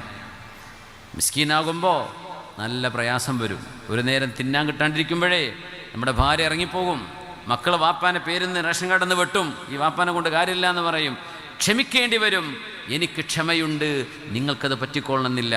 അതുകൊണ്ട് ഈ പ്രാർത്ഥന ഹബീബിന് മാത്രമുള്ള പ്രാർത്ഥനയാ. മിസ്കീനായി ജീവി. നമ്മോട് എന്താ പറഞ്ഞത്? അല്ലാഹുമ്മ അഗ്നിനി ബിഹലാലിക അൻ ഹറാമിക്. പടച്ചവനെ, നിന്റെ ഹലാലായ സമ്പാദ്യം എമ്പാടും എൻ്റെ കയ്യിൽ താ പടച്ചവനെ. ഹലാല് മതി റബ്ബെ, ഹറാമ് വേണ്ട, എനിക്ക് തരണം എന്ന് ചോദിക്കാനാണ് നമ്മളോട് പറഞ്ഞത്. റസൂൽ എന്ത് പറഞ്ഞു? എന്നെ മിസ്കീനായി ജീവിപ്പിച്ചാൽ മതി പടച്ചവനെ. തങ്ങൾ മിസ്കീനായിട്ടാണ് ജീവിച്ചത്. മിസ്കീനായിട്ടാണ് ഹബീബ് വഫാത്താകുന്നത് സ്വല്ലല്ലാഹു അലൈഹി വസല്ലം. യാ ബുനയ്യ ഖളാഉല്ലാഹി ഇൻദി അഹ്സനു മിൻ ബസ്വരി. എൻ്റെ റബ്ബിൻ്റെ തീരുമാനം അതാണെങ്കിൽ മോനെ, ആ റബ്ബിൻ്റെ തീരുമാനമാണ് എൻ്റെ കാഴ്ച കിട്ടുന്നതിനേക്കാളും എനിക്കിഷ്ടം. അള്ളാഹുവിൻ്റെ ഖളായിൽ മനുഷ്യൻ വിശ്വസിക്കണം. ചില ഇടപെടലുകൾ, ചില വിവാഹബന്ധങ്ങൾ മുറിഞ്ഞു പോകുന്നത്, മക്കൾക്ക് മരണം സംഭവിക്കുന്നത്, മാതാപിതാക്കൾക്ക് അസുഖങ്ങൾ സംഭവിക്കുന്നത്, കടം കൊണ്ട് നമ്മൾ കുടുങ്ങിപ്പോകുന്നത്, ജോലിസ്ഥലത്ത്, നമ്മൾ വർക്ക് ചെയ്യുന്നിടത്ത്, പ്രവാസലോകത്ത്, നാട്ടിൽ പ്രതിസന്ധികൾ നമ്മുടെ മുമ്പിലേക്ക് വരുമ്പോഴെല്ലാം അള്ളാഹു നമ്മുടെ വിശ്വാസത്തിൻ്റെ ഖനമെത്രയാണെന്ന് പരിശോധിക്കുകയാണ്. 4 ആളുകൾ എന്തെങ്കിലും പറയുമ്പോഴേക്കും നമ്മളങ്ങ് തകർന്നു പോകുന്നുണ്ടോ? നാട്ടുകാർ വല്ലതും പറയുമ്പോഴേക്കും നമ്മുടെ മനസ്സങ്ങ് മടുത്തു പോകുന്നുണ്ടോ? അതല്ല, എൻ്റെ റബ്ബ് എന്നിൽ നടപ്പാക്കാൻ ഉദ്ദേശിക്കുന്നതെല്ലാം അല്ലാഹുവേ നിനക്ക് വേണ്ടി ഞാൻ സഹിക്കാൻ ഒരുക്കമാണ് എന്ന് ഒരു വിശ്വാസിയുടെ ഹൃദയത്തിൽ വരുന്നുണ്ടോ? ഇത് പരിശോധിക്കുകയാണ് അല്ലാഹു. വിശ്വാസികളെ വിജയം, സആദ, സന്തോഷം കടന്നു വരുന്ന വഴി അല്ലാഹുവിൻ്റെ ഹബീബ് പറഞ്ഞു തന്നത് നിങ്ങൾ ജനങ്ങളുമായി നന്നായി പെരുമാറുമ്പോഴാണ്.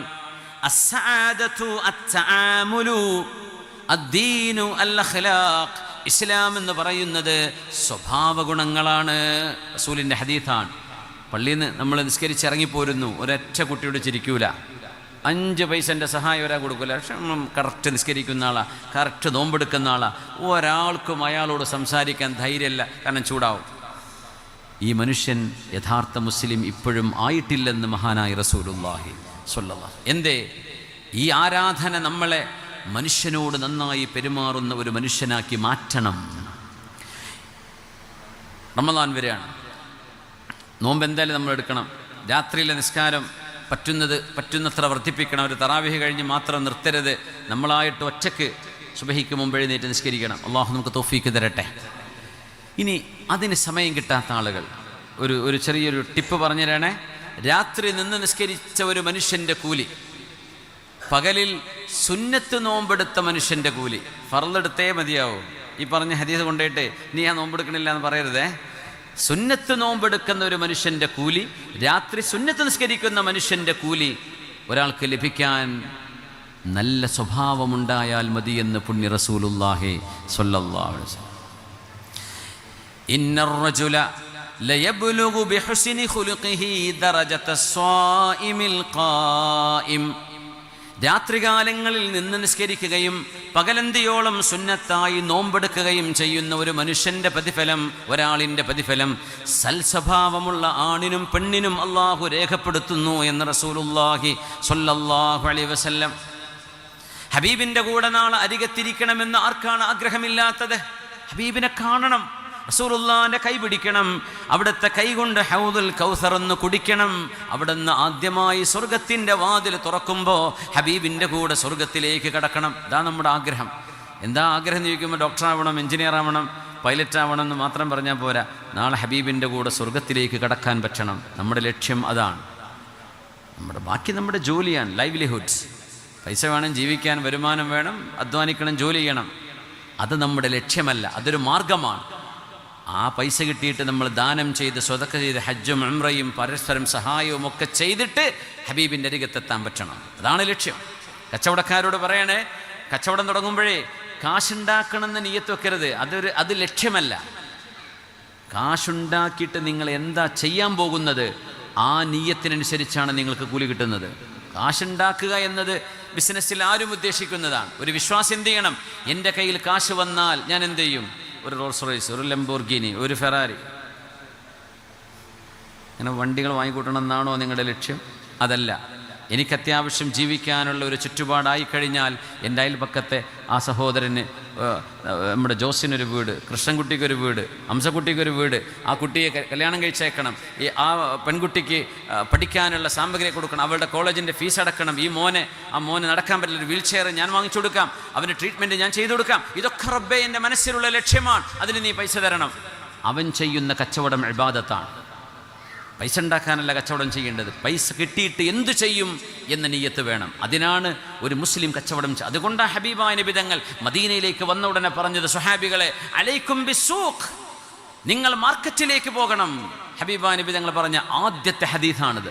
മദീനയിൽ കാലുകുത്തിയ അന്ന് നബി തങ്ങൾ പറഞ്ഞ ഹദീസ് മഹാനായ സ്വഹാബി അബ്ദുല്ലാഹി ഇബ്നു സല്ലാം റളിയല്ലാഹു അൻഹു റിപ്പോർട്ട് ചെയ്ത ഹദീസ്.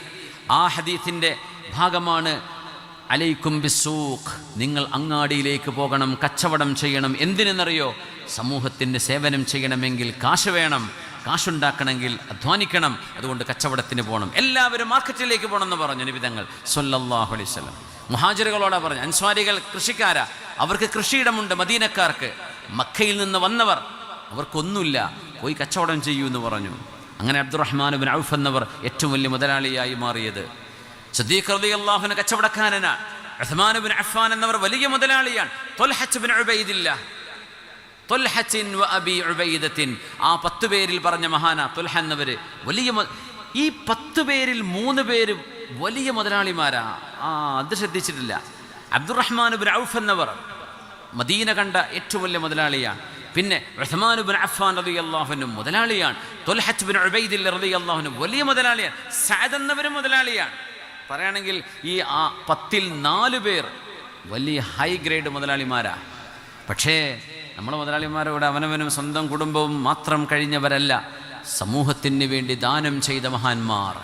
മദീനയിലേക്ക് 1000 ഒട്ടകപ്പുറത്ത് യാത്രാ സംഘവുമായി കച്ചവട സാധനങ്ങളുമായി സിറിയയിൽ നിന്ന് കടന്നു വന്ന മദീനയിലെത്തിയപ്പോൾ ഉസ്മാൻ ഇബ്നു അഫ്ഫാൻ റളിയല്ലാഹു അൻഹു ചോദിച്ചു മദീനക്കാരോട്, മദീനക്കാരെ, ആരാണ് എൻ്റെ കച്ചവട സാധനം റീറ്റെയിലിന് ആരൊക്കെയാ വാങ്ങിക്കുക, എത്രയാ പൈസ തരിക? അപ്പോൾ അവർ പറഞ്ഞു, ഓരോ 10 ദിർഹമിനും ഞങ്ങൾ 11 തന്നുകൊണ്ട് സ്വീകരിക്കാം. പോരാ, എനിക്കേറെ തരുന്ന ആളുകൾ ഇവിടെ ഉണ്ടല്ലോ, 10ന് ഞങ്ങൾ 12 തരാം. പോരാ എന്ന് പറഞ്ഞു. 10ന് ഞങ്ങൾ 13 തരാം. പോരാ, ഈ 13 തരാമെന്ന് പറഞ്ഞിട്ട് ഈ മദീനയിൽ ഞങ്ങളല്ലാത്ത, ഈ ഹോൾസെയിലുകാരിൽ നിന്ന് വാങ്ങുന്ന റീറ്റെയിലുകാർ ഞങ്ങളല്ലാത്ത ആരാണ് ഉസ്മാനെ ഇവിടെയുള്ളത്? എൻ്റെ റബ്ബനോട് പറഞ്ഞു, 1ന് ഞാൻ 10 തരാം. അതുകൊണ്ട് മദീനക്കാരെ, എൻ്റെ ഈ 100 ഒട്ടകപ്പുറത്ത് നിൽക്കുന്ന മുഴുവൻ സാധനങ്ങളും മദീനയിലെ പാവപ്പെട്ടവർക്ക് ദാനമാണ് എന്ന് പറഞ്ഞ മുതലാളിയാണ് നിബിതങ്ങളുടെ പുതിയാപ്പിളയായ 3ാം ഖലീഫയായി മാറിയിരുന്ന മഹാനായ ഉസ്മാൻ ഇബ്നു അഫ്ഫാൻ റളിയല്ലാഹു അൻഹു. അതും ഒരു മുതലാളിയാണ്. 1000 ഒട്ടകപ്പുറത്ത് കടന്നു വന്ന സാധനങ്ങളാ അബ്ദുറഹ്മാൻ ഇബ്നു ഔഫ് എന്നവരുടേത്. ജുമുഅ നിസ്കാരം നടക്കുമ്പോഴാണ് കച്ചവട സംഘം മദീനയിൽ വന്നത്. അപ്പം അന്ന് കച്ചവട സംഘത്തും ഒരുപാട് സമയമെടുക്കും. അപ്പം മാസങ്ങൾ കാണാത്ത വാപ്പമാർ മക്കളെ കാണുന്നു, മക്കൾ വാപ്പമാരെ കാണുന്നു. ജുമുഅ നിസ്കാര നിബിധങ്ങൾ നടത്തുമ്പോൾ എല്ലാവരും സഫ്ന്ന് ഇറങ്ങിപ്പോയി. തങ്ങൾ മിമ്പറിൽ ഖുതുബ ഓതിക്കൊണ്ടിരിക്കുക. അപ്പോൾ പെരുമ്പറ മുട്ടിയിട്ട് കച്ചവട സംഘം വന്നപ്പോൾ ഇപ്പോൾ ഒരു പൂരമോ വെടിക്കെട്ടോ എന്തെങ്കിലും റോട്ടിലൂടെ പോകുമ്പോൾ പള്ളിയിൽ നിന്ന് ഇറങ്ങിപ്പോയാൽ എന്തായിരിക്കും അവസ്ഥ? ഖതീബ് ഉസ്താദ് ഒറ്റക്ക് അങ്ങനെ അയ്യുഹന്നാസ് എന്ന് പറയുന്ന ഒറ്റ കുട്ടി മുമ്പിലില്ല. എന്തായിരിക്കും അവസ്ഥ? എല്ലാവരും ഇറങ്ങിപ്പോയി. ഖുർആൻ ആയത്തിറങ്ങി, وَإِذَا رَأَوْا تِجَارَةً أَوْ لَهْوًا انفضوا إليها وتركوك قائما قل ما عند الله خير من اللهو ومن التجارة والله خير الرازقين. കച്ചവടം കാണുമ്പോൾ, ആനന്ദം കാണുമ്പോൾ നബിയെ, അങ്ങയെ തനിച്ചാക്കി അവരൊക്കെ ഓടിപ്പോവുകയാണോ? അവരോട് പറയണേ, പടച്ച തമ്പുരാൻ പാരത്രിക ലോകത്ത് നിങ്ങൾക്ക് ഒരുക്കി വെച്ച റബ്ബിൻ്റെ അനുഗ്രഹങ്ങൾ ഈ കച്ചവടത്തെക്കാളും ഈ എൻ്റർടൈൻമെൻറ്റുകളെക്കാളും വലുതാണ് എന്ന് പറഞ്ഞു കൊടുക്കൂ പ്രവാചകരെ. അബ്ദുറഹ്മാൻ ഇബ്നു ഔഫ് എന്നവർ ഭവ്യതയോടുകൂടെ വന്നിട്ട് പറഞ്ഞു, റസൂലേ, ആ വന്നത് എൻ്റെ കാരവാനായിരുന്നു നബിയെ. 1000 ട്രക്ക് എന്നൊക്കെ ആലോചിച്ച് നോക്കി. നിങ്ങൾ 1000 ലോറിക്ക് പോയി ചങ്ങനാശ്ശേരി പാർക്ക് ചെയ്യാൻ പറ്റുമോ? അതും കൊല്ലത്തെത്തി പോവില്ലേ? 1000 ലോറിയൊക്കെ പാർക്ക് ചെയ്താൽ 1000 ഒട്ടകങ്ങളാണ് വന്നത്. നബിയെ, എൻ്റെ വരവ് കൊണ്ട് അങ്ങയുടെ ഖുതുബ പ്രയാസമായല്ലേ? എന്നാൽ എനിക്കെന്തെങ്കിലും എൻ്റെ സങ്കടം തീർക്കാൻ അതിന് പകരം പ്രായശ്ചിത്തം ചെയ്യണമെന്നുണ്ട്. എന്താ അബ്ദുറഹ്മാനെ നിങ്ങൾ ഉദ്ദേശിക്കുന്നത്? എൻ്റെ ഈ 1000 ഒട്ടകപ്പുറത്തുള്ള സാധനങ്ങളും മദീനയിലും പരിസരത്തുമുള്ള പാവപ്പെട്ടവർക്ക് ദാനമാണ്. എനിക്ക് ബിസിനസ് വേണ്ട. ഇവർക്കൊക്കെ സ്വർഗം കൊടുത്തില്ലെങ്കിൽ ആർക്കാ സ്വർഗം കൊടുക്കുക? സ്വർഗത്തിലേക്ക് പോകുന്ന 10 പേരിലുണ്ട് അബ്ദുറഹ്മാൻ ഇബ്നു ഔഫ് എന്നവർ റളിയല്ലാഹു അൻഹു. പൈസ ഉണ്ടായതുകൊണ്ട് ബുദ്ധിമുട്ടൊന്നുമില്ല. അതുകൊണ്ട് മനുഷ്യർക്ക് നന്മ ചെയ്യണം, പാവപ്പെട്ടവരെ കാണാൻ കഴിയണം, സാധുക്കളായ മനുഷ്യരെ ചേർത്ത് പിടിക്കാൻ കഴിയണം. ആ മുതലാളിമാർക്ക് സ്വർഗമുണ്ട്. സിദ്ദീഖ് എന്നവർ മുതലാളിയാണ്, ഉസ്മാൻ എന്നവർ മുതലാളിയാണ്, ത്വൽഹ റളിയല്ലാഹു അൻഹു മുതലാളിയാണ്, സഅദ് എന്നവർ മുതലാളിയാണ്, അബ്ദുറഹ്മാൻ ഇബ്നു അഫ്ഫാൻ. 5 പേരായി. സുബ്ഹാനല്ലാഹ്. ഈ 10 പേരിൽ 5 പേര് തന്നെ നമ്മൾ മുതലാളിമാരായിട്ട് കാണാൻ കഴിയും. അത്രയും ദീനിന് ദാനം ചെയ്തവർ. ഹബീബായ നബി തങ്ങൾ പറയുന്നു, ഇന്ന ഹബ്ബക്കും ഇലയ്യ വഅഖറബക്കും മിന്നി മജ്ലിസൻ യൗമൽ ഖിയാമഹ. അന്ത്യനാളാകുമ്പോൾ എൻ്റെ അരികത്ത് വന്നിരിക്കാൻ ഭാഗ്യമുള്ള ആളുകൾ. ഇത് വല്ലാത്തൊരു ഹദീസാണ് കേട്ടോ. പുണ്യനിബിതങ്ങൾ ചേർത്ത് പിടിക്കുന്നത് ആരെയാണ് എന്ന് ശ്രദ്ധിച്ചു മനസ്സിലാക്കുക. എന്തെങ്കിലും അഡ്ജസ്റ്റ്മെൻറ്റ് നമ്മുടെ ലൈഫിൽ വേണമെന്നുണ്ടെങ്കിൽ ഇപ്പോൾ അതിന് തീരുമാനം എടുത്തേക്കണം. എൻ്റെ അരികത്ത് വന്നിരിക്കാൻ ഭാഗ്യമുള്ളവർ, ഇന്ന അഹബ്ബക്കും ഇലയ്യ, ഞാൻ ഏറ്റവും നിങ്ങളിൽ സ്നേഹിക്കുന്നവൻ, ഞാൻ നിങ്ങളിൽ ആരെയാണ് ഏറ്റവും ഞാൻ ഇഷ്ടപ്പെടുന്നതെന്ന് പറഞ്ഞു തരട്ടെ. പിന്നെ നാളെ പരലോകത്ത് എൻ്റെ കൂടെ ഇരിക്കാൻ ഭാഗ്യമുള്ള ഭാഗ്യവാന്മാർ, ഭാഗ്യവതികൾ ആരാണെന്ന് പറഞ്ഞു തരട്ടെയോ. അഹാസിനുകും അഖ്ലാഖാ, നിങ്ങളിൽ ഏറ്റവും നല്ല സ്വഭാവശുദ്ധിയുള്ളവരാണ് സത്യസന്ധത പാലിക്കുന്നവർ, സൗമ്യമായി സംസാരിക്കുന്നവർ, ദേഷ്യപ്പെട്ട് പൊട്ടിത്തെറിക്കാത്തവര്, മനുഷ്യനോട് മൃദുവായി സംസാരിക്കാൻ അറിയുന്നവർ, പരസ്പരം നാവുകൊണ്ട് പരസ്പരം തല്ലിക്കാതെ ഒരുമയിലും സ്നേഹത്തിലും ആക്കാൻ നല്ല വാക്കുകളെ കൊണ്ട് മനുഷ്യരെ ആശ്വസിപ്പിക്കുന്നവര്. അഹാസിനുകും അഖ്ലാഖാ അൽമൗതൂന അഖ്നാഫ, അവരുടെ തോളിലൂടെ ആളുകൾ ചവിട്ടിക്കടക്കും. എന്നാൽ പാവങ്ങളാ, എല്ലാവരും മീക്കിട്ട് കയറും, എല്ലാവരും തെറി പറയും, എല്ലാവരും കമൻ്റ് ഇട്ട് പോവും, മൂപ്പരൊന്നും മറുപടി പറയൂല. അതാണൊരു മനുഷ്യൻ്റെ നന്മ എന്ന് പറയുന്നത്. മൗതൂന അഖ്നാഫ, തോളിൽ ചവിട്ടി കയറിപ്പോകുന്ന ആളുകൾ. കയറുന്നവരെ പറ്റിയല്ല, ആരുടെ തോളിനെ കുറിച്ചാണ്. അയാളുടെ തോളിലൂടെ ആളുകൾ നടന്നു പോകും, ഇയാളൊന്നും എണീറ്റ് പോവുകയോ കാലിൽ പിടിക്കുകയൊന്നും ചെയ്യൂല. ഖുത്ബയ്ക്ക് ഇരിക്കുമ്പോണ്ടാവും അങ്ങനെ ചില മഹാന്മാർ, ജുമാ തുടങ്ങി കഴിയാ നേരത്ത് വന്ന് ഒന്നാമത്തെ സൊഫിൽ വന്നിരിക്കും, മൂപ്പർ സലാം വിട്ട് എണീറ്റ് പോവുകയും ചെയ്യും. എന്നാൽ പിന്നെ ബാക്കിലവിടെ ഇരുന്നാൽ പോരെ.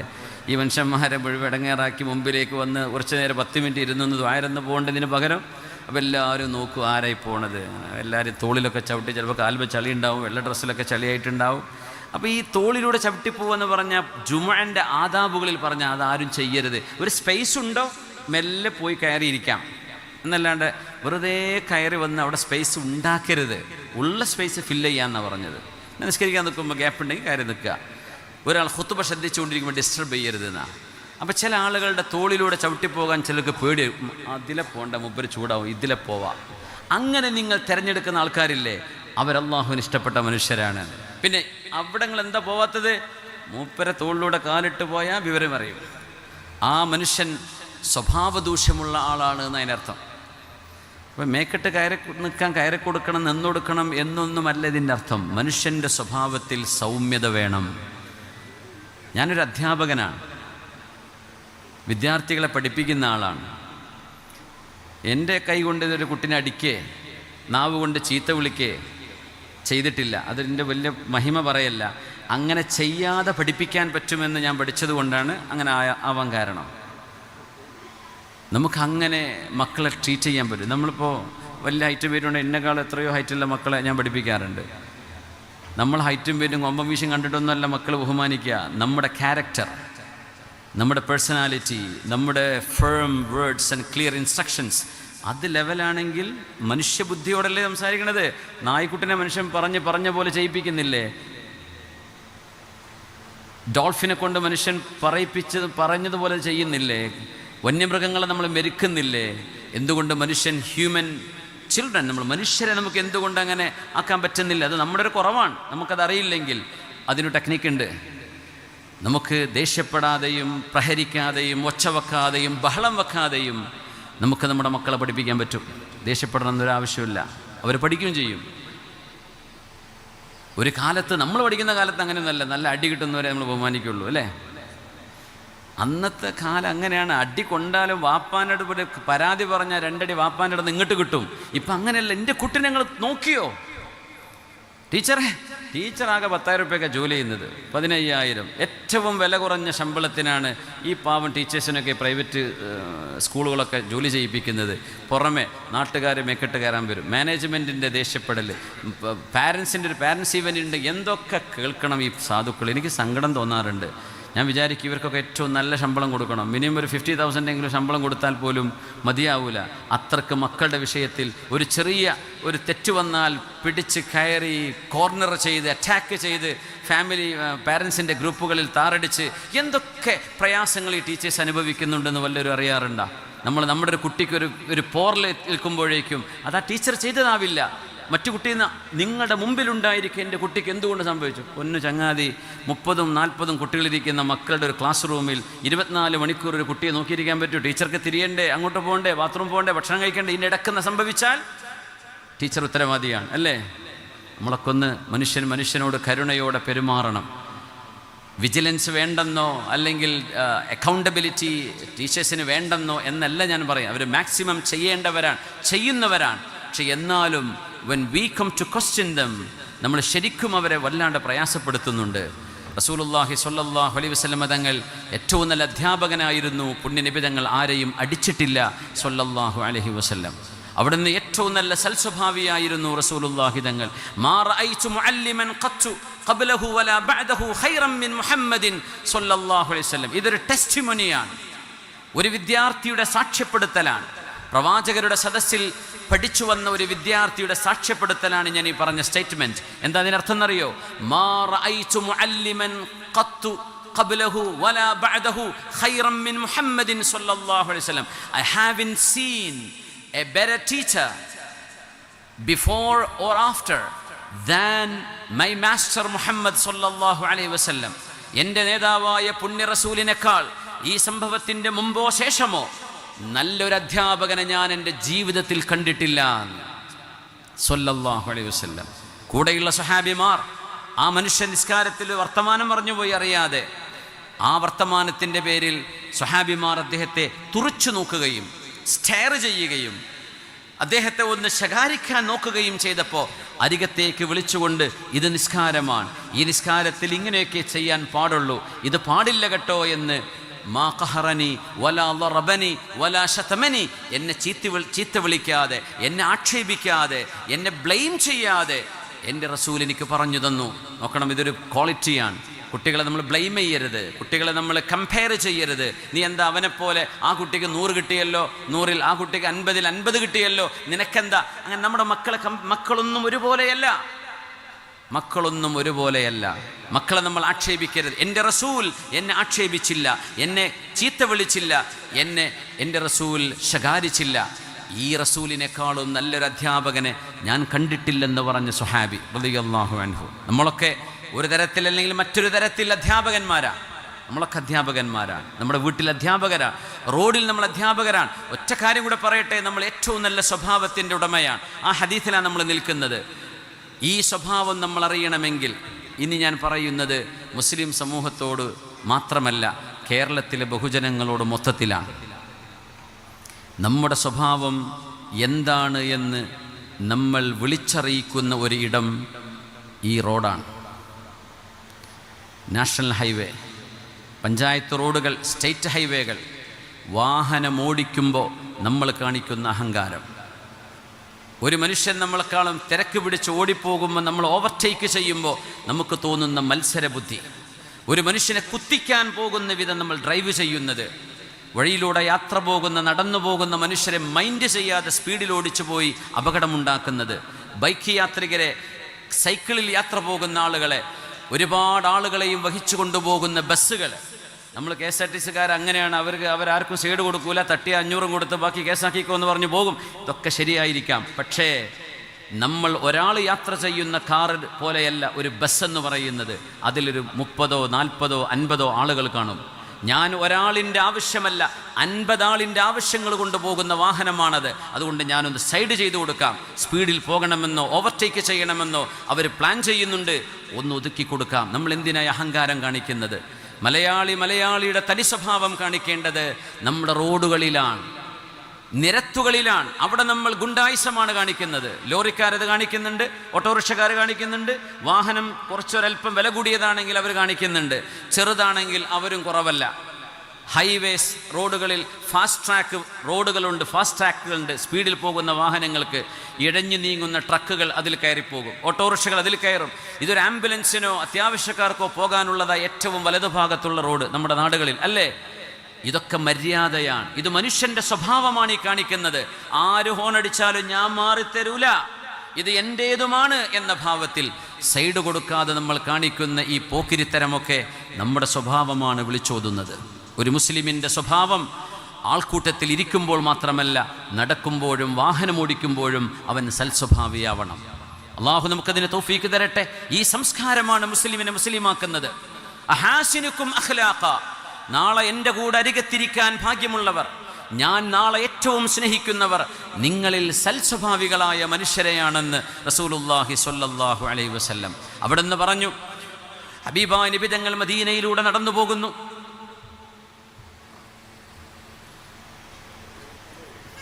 സമയമായി അല്ലേ? ഒരു 2 മിനിറ്റും കൂടെ. നമുക്കൊരു അവാർഡ് വിതരണമൊക്കെ ഉണ്ട് ഇവിടെ അല്ലേ? ട്രോഫി വിതരണം ചെയ്യാൻ. ട്രെയിന് 10:45 എന്നാൽ ഇവിടെ അല്ലേ? കുഴപ്പമില്ലല്ലോ. ഒരു 20 മിനിറ്റ് കൂടെ പോവും അല്ലേ? ഇൻഷാ അല്ലാഹ്. ഞാൻ ട്രെയിന് ചെയിൻ വലിച്ച് നിർത്തിയൊന്നുമല്ലല്ലോ. അപ്പോൾ ഹബീബായ നബി തങ്ങൾ ഒരു യാത്രയിലാണ് സല്ലല്ലാഹു അലൈഹി വസല്ലം. അവിടെ നിന്ന് യാത്ര പോകുമ്പോൾ സ്വഹാബികൾ സീരിയസ് ആയ ഒരു വിഷയത്തിൽ ഹബീബിൻ്റെ കൂടെ യാത്ര ചെയ്തുകൊണ്ടിരിക്കുകയാണ്. ആലോചിച്ച് നോക്കുക, മദീനയിൽ പുണ്യ നബി തങ്ങൾ പോകുന്നു. ഒരു ഉസ്താദും ശിഷ്യന്മാരും പോകുന്നത് പോലെ ആയിരിക്കില്ല ആ പോക്ക്. അന്ത്യപ്രവാചകരെന്ന മുഖത്ത് കടുത്ത പ്രകാശമുണ്ടായിരുന്ന, ഒത്ത ഹൈറ്റും നീളവും ശരീരഭംഗിയും പുഞ്ചിരിയും പല്ലുകളുടെ വെളുപ്പും ചുണ്ടിൻ്റെ ചെമപ്പും നെറ്റിയുടെ മനോഹാരിതയും ആ മുടിയുടെ ചമൽക്കാരവും എല്ലാം വിശദീകരിച്ചു തന്ന ഷമാഇൽ തുർമിദിയിലെ ഹബീബിൻ്റെ ശരീര വൈശിഷ്ട്യം നമ്മളൊന്ന് ആലോചിച്ച് നോക്കുക. എവിടെന്ന് തങ്ങളെ ആര് കണ്ടാലും ഒരു ആൾക്കൂട്ടത്തിൽ തങ്ങളായിരിക്കും ഏറ്റവും വലിയവരെന്നാണ് സല്ലല്ലാഹു അലൈഹി വസല്ലം. അങ്ങനെയായിരുന്നു. കുറേ ഹൈറ്റുള്ള ആളുടെ കൂട്ടത്തിൽ പോയാൽ തങ്ങളായിരിക്കും അതിൽ ഏറ്റവും ഹൈറ്റുള്ളവർ. അല്ലാത്തവരുടെ കൂടെയാണെങ്കിൽ അതിൽ ഹൈറ്റുള്ളവർ നബിയായിരിക്കും. കൂടുതൽ മോശമായ ഹൈറ്റ് നബിക്ക് ഉണ്ടായിരുന്നില്ല എന്നാണ്. നബിതങ്ങൾ നബിതങ്ങൾ ഒരുപാട് ലോങ്ങുമല്ല, ഒരുപാട് ഷോർട്ടുമല്ല. He was in between. തങ്ങളൊരു മിതത്വമുള്ളവർ. ആ ഒരു മഹാനായ പ്രവാചകനെ ഒന്ന് മനസ്സിലിങ്ങനെ കാണുക. മുഖപ്രകാശമുള്ളവർ. അനസന്നവർ പറഞ്ഞു, പൂർണ്ണ ചന്ദ്രൻ ഉദിച്ച രാവിൽ ഞാനിങ്ങനെ ചന്ദ്രനിലേക്ക് നോക്കി. പുണ്യനിബിതങ്ങൾ ഒരു ചെമന്ന വസ്ത്രം ധരിച്ചുകൊണ്ട് ആ നിലാവിൻ്റെ രാത്രിയിൽ ഞങ്ങളോടൊപ്പമുണ്ട്. ഞങ്ങൾ ഹബീബിൻ്റെ മുഖത്ത് നോക്കി, ചന്ദ്രനിൽ നോക്കി, മുഖത്ത് നോക്കി. വല്ലാഹി ലവജ്ഹുഹു അജ്മലു മിനൽ ഖമർ. ആ മുഖം ചന്ദ്രനേക്കാളും ശോഭയുള്ളതാണെന്ന് ഞങ്ങൾ കണ്ടിട്ടുണ്ട് എന്ന് അനസ് ഇബ്നു മാലിക് റളിയല്ലാഹു അൻഹു. ആ ഹബീബ് ഇങ്ങനെ നടന്നു പോവുകയാണ് മദീനയിൽ. അപ്പോഴുണ്ട് ഒരു വൃദ്ധയായ ഒരടിമപ്പെണ്ണ്. അടിമപ്പെണ്ണുങ്ങൾക്കെന്ന് ചോദിക്കാനും പറയാനും ആരുമില്ല. അവരാളുകൾ അടിക്കുമായിരുന്നു, ആളുകൾ പ്രഹരിക്കുമായിരുന്നു. പുണ്യനബിയാ പറഞ്ഞത്, ഒരടിമക്ക് നിങ്ങൾ മോചനം ചെയ്യുന്നത് അള്ളാഹുവിന് ചെയ്യുന്ന ഏറ്റവും വലിയ പുണ്യമാണ്. അങ്ങനത്തെ ഒരു അടിമപ്പെണ്ണ് ഹബീബിൻ്റെ അരികത്തേക്ക് വരിക. നോക്കണം, ഒരു വലിയ സംഘം ഒരുമിച്ച് പോകുന്നു. തങ്ങളൊരു പ്രത്യേകമായൊരു മീറ്റിങ്ങിന് പോയിക്കൊണ്ടിരിക്കുകയാണ്. അപ്പോൾ ഒരു അടിമപ്പെണ്ണ് വന്നു. യാ റസൂലല്ലാഹ്, അള്ളാഹിൻ്റെ റസൂലേ, എനിക്കൊരാവശ്യമുണ്ട്, എൻ്റെ കൂടെ വരുമോ? എപ്പോഴായി പറയുന്നത്? ഹബീബിൻ്റെ കൂടെ അനുയായികളുണ്ട്. തങ്ങൾ പറഞ്ഞു, സുഹാബികളെ നിങ്ങളൊന്ന് വെയിറ്റ് ചെയ്യണേ, ഞാനിപ്പോൾ ഈ ഉമ്മയുടെ കൂടെ ഒന്ന് പോകട്ടെ. അടിമ സ്ത്രീയാണ്, പ്രായമുള്ള ഉമ്മയാണ്. ഹബീബിൻ്റെ കൈ പിടിച്ചിട്ടുണ്ട് ആ ഉമ്മ. നബി തങ്ങൾ ചോദിച്ചു, ഉമ്മ അയ്യസികൽ മദീനത്തി അറത്തി, മദീനയുടെ ഏത് റോഡിലൂടെയാണ് ഉമ്മ നിങ്ങളുടെ ആവശ്യം നിർവഹിക്കാനുള്ള പീടിക ഷോപ്പുള്ളത്? എവിടെന്നാ ഞാൻ വാങ്ങിച്ചു തരേണ്ടത് എന്ന് പറഞ്ഞു. അപ്പോൾ അവിടെയാണ് എന്ന് പറഞ്ഞു. സ്വഹാബികളെ, ഞാൻ ഇപ്പം വരെ കേട്ടോ. കാര്യമായൊരു തിരക്കിനിറങ്ങിയ റസൂൽ സല്ലല്ലാഹു അലൈഹി വസല്ലം ആ ഉമ്മയുടെ കൈപിടിച്ച് ആ ഉമ്മ ആവശ്യപ്പെട്ട ഷോപ്പിലേക്ക് നബിയെ കൊണ്ടുവന്നു. നബിതങ്ങൾ പേ ചെയ്തു, ആ ഉമ്മാക്ക് വാങ്ങിച്ചു കൊടുത്തു സല്ലല്ലാഹു അലൈഹി വസല്ലം. ഇത് നടന്നത് നബിതങ്ങൾ ഒരു പണിയുമില്ലാതെ നടന്നൊരു നേരത്തല്ല. ഹബീബായ നബിതങ്ങൾ ഒരു സീരിയസ് എക്സ്പെഡിഷന് പോകുന്നൊരു സമയത്താണ്. തങ്ങൾ he was to go to a great mission. ആ ദൗത്യ നിർവഹണത്തിനിടയിൽ പോലും അടിമയായൊരു പ്രായമായ ഉമ്മ, അങ്ങേക്ക് ഞാനുണ്ടുമ്മ അങ്ങയുടെ കൂടെ, എന്താ നിങ്ങൾക്ക് വേണ്ടത്? നിങ്ങൾ പറഞ്ഞെടുത്ത് ഞാൻ വരാം എന്ന് പറഞ്ഞ് ഹബീബ് ആ ഉമ്മയുടെ കൂടെ പോയത്. മുഅ്മിനീങ്ങളെ, നമ്മൾ അറിയണം, ഇത് നമ്മുടെ നേതാവാണ് സല്ലല്ലാഹു അലൈഹി വസല്ലം. ഇത് നമ്മുടെ നേതാവാണ് പുണ്യ റസൂൽ സല്ലല്ലാഹു അലൈഹി വസല്ലം. അവിടുന്ന് പറയുമായിരുന്നു, അസ്സാഇ അലൽ അർമല വൽ മിസ്കീനി അന വഹുവ ഫിൽ ജന്നതി കഹാതൈൻ. വിവാഹമോചിതരായ പെണ്ണുങ്ങൾ, ഭർത്താക്കന്മാരാൽ ത്വലാഖ് ചൊല്ലപ്പെട്ടവരോ അല്ലെങ്കിൽ ഭർത്താക്കന്മാർ മരിച്ചുപോയവരോ, നിരാലംബരായ സംരക്ഷണത്തിന് ആളുകളില്ലാത്ത മക്കളോടുകൂടെ യതീമകളോടുകൂടെ ജീവിക്കുന്ന വിധവകളായ പെണ്ണുങ്ങൾ, ആ പെണ്ണുങ്ങളെ ചൂഷണം ചെയ്യരുത് എന്ന് മാത്രമല്ല, ആ സഹോദരിമാർക്ക് ആവശ്യമായ ജീവിതത്തിൻ്റെ നിലനിൽപ്പിനാവശ്യമായ ഭക്ഷ്യ മരുന്ന് സാധനങ്ങൾ, പാർപ്പിടം, വസ്ത്രം, അവരുടെ ആവശ്യങ്ങൾ നിർവഹിച്ചു കൊടുക്കാൻ അധ്വാനിച്ച് നടക്കുന്ന മനുഷ്യർ, ഞാനും അവരും സ്വർഗത്തിൽ ഈ 2 വിരലുകൾ നിൽക്കുന്ന പോലെ അരികത്തായിരിക്കും. ഇതൊക്കെ പറയുമ്പോൾ ഹബീബിന് പറഞ്ഞൂടെ ജീവിതത്തിൽ 30 ഹജ്ജ് ചെയ്ത ആൾ എൻ്റെ കൂടെ എങ്ങനെയായിരിക്കും, 50 ഉംറ ചെയ്ത ആൾ അല്ല. മനുഷ്യന് നന്മ ചെയ്ത മനുഷ്യരെയാണ് ഹബീബാ നബി തങ്ങൾ കഹാതൈൻ എന്ന് പറഞ്ഞത് മുഴുവൻ മനുഷ്യനെ സഹായിച്ചവരെ കുറിച്ചാണ്. യതീമുകളെ കുറിച്ച് പറഞ്ഞപ്പോൾ അതല്ലേ പറഞ്ഞത്. ഒരു യതീം, ഒരു കുട്ടി യതീം എന്ന് പറഞ്ഞാൽ എന്താ, ആ കുഞ്ഞിന് 15 വയസ്സാകുന്നതിൻ്റെ മുമ്പ് വാപ്പ മരിച്ചു. ആ കുഞ്ഞിന് ഒരു വാപ്പ മരിച്ചാൽ ആ കുഞ്ഞിൻ്റെ ഉത്തരവാദിത്വം ഏറ്റെടുക്കേണ്ടത് ആരാ? ശറഅ് പറഞ്ഞിട്ടില്ല. വാപ്പാൻ്റെ അനുജനോ ജ്യേഷ്ഠനോ വല്ലിപ്പേ പറഞ്ഞില്ല. ആർക്കും ഏറ്റെടുക്കാം. ഒരു വാപ്പ നഷ്ടപ്പെടുന്ന മോന് 1000 വാപ്പമാർ ഈ സമൂഹത്തിൽ ഉണ്ടാവണം. അതാണ് ഇസ്ലാമിൻ്റെ കാഴ്ചപ്പാട്. അതാണ് ഇസ്ലാമിൻ്റെ കാഴ്ചപ്പാട്. എന്നിട്ട് പറഞ്ഞു അന വകാഫിറുൽ യതീമി ഫിൽ ജന്നത്തി ഹകദാ, യതീമിനെ സംരക്ഷിക്കുന്നവനും ഞാനും സ്വർഗത്തിൽ ഇങ്ങനെയാണ്. ഇതൊക്കെ പറഞ്ഞ കാര്യം എന്താണെന്നറിയോ? ഞാനും എൻ്റെ കുടുംബം, എൻ്റെ വൈഫ് ആൻഡ് കിഡ്സ്, ഇതല്ല ഒരു വിശ്വാസി. ഞാൻ എൻ്റെ പരിസരത്തുള്ള മുഴുവൻ മനുഷ്യരും. ഇതായിരിക്കണം നമ്മുടെ വീക്ഷണം. നമ്മൾ നമുക്ക് വേണ്ടി സെൽഫിഷ് ആവല്ലേ. നമ്മൾ വല്ലാണ്ട് സെൽഫിഷായി പോകുന്നുണ്ട്. എൻ്റെ കാര്യം, സ്വന്തം കാര്യം അല്ല, മറ്റുള്ളവരെ കൂടെ ചേർത്ത് പിടിക്കുമ്പോഴാ അള്ളാഹു നമ്മളെ നോക്കുന്നത്. മറ്റുള്ളവരെ കൂടെ ചേർത്ത് പിടിക്കുമ്പോഴാ പുണ്യ റസൂല് നമ്മളെ ഇഷ്ടപ്പെടുന്നത്. സ്വർഗത്തിൽ ഹബീബിൻ്റെ കൂടെ ഇരിക്കുക എന്ന് പറഞ്ഞാൽ ഇബ്രാഹിം അലൈഹിസ്സലാമിൻ്റെ കൂടെ, നൂഹ് നബി അലൈഹിസ്സലാമിൻ്റെ കൂടെ, ഈസ നബിയുടെ കൂടെ, മൂസ അലൈഹിസ്സലാമിൻ്റെ കൂടെ, ഉലുൽ അസ്മുകളായ പ്രവാചകന്മാരുടെ കൂടെ ഇരിക്കാൻ ഭാഗ്യമുള്ളവർ മനുഷ്യനെ സഹായിച്ചവരാണ്. അതുകൊണ്ട് ഈ റമദാൻ ഒരുപാട് നന്മകൾ ചെയ്യാനുള്ള അവസരമാണ്. ഞാൻ ഒന്നുകൂടെ പറയട്ടെ, വലിയ വീട് വെച്ച് ആ വീടൊന്ന് രണ്ടാമത് പെയിൻ്റ് അടിക്കാൻ പോലും കഴിയാതെ, ജോലി നഷ്ടപ്പെട്ട്, സർവ്വപ്രതാപവും നഷ്ടപ്പെട്ട്, നാട്ടുകാരുടെ മുമ്പിൽ കൈനീട്ടാൻ കഴിയാതെ, എൻ്റെ വീട്ടിൽ ഭക്ഷണമില്ല എന്ന് പറയാൻ നാണിക്കുന്ന, കണ്ടാൽ മുതലാളിമാരാണെന്ന് തോന്നുന്ന, ഉള്ളിൽ പാവപ്പെട്ടവനേക്കാൾ പാവപ്പെട്ടവനായി വീടിൻ്റെ അകത്ത് അന്തസ് കൈവിടാതെ ജീവിക്കുന്ന മനുഷ്യർ നമ്മുടെ കൂട്ടത്തിലുണ്ടാകും. അവരെയാണ് ശറഅ് മിസ്കീൻ എന്ന് വിളിക്കുന്നത്. ഫഖീർ പള്ളിയുടെ മുമ്പിൽ ചോദിക്കാൻ വന്നിട്ടുണ്ടാവും. ഫഖീർ നോട്ടീസ് അടിച്ച് നടക്കുന്നുണ്ടാകും. ഫഖീർ ആളുകളോട് വന്ന് പറയും, എൻ്റെ കുഞ്ഞിനെ കെട്ടിക്കാൻ വല്ലതും തരണേ. മിസ്കീൻ അത് പറയൂല.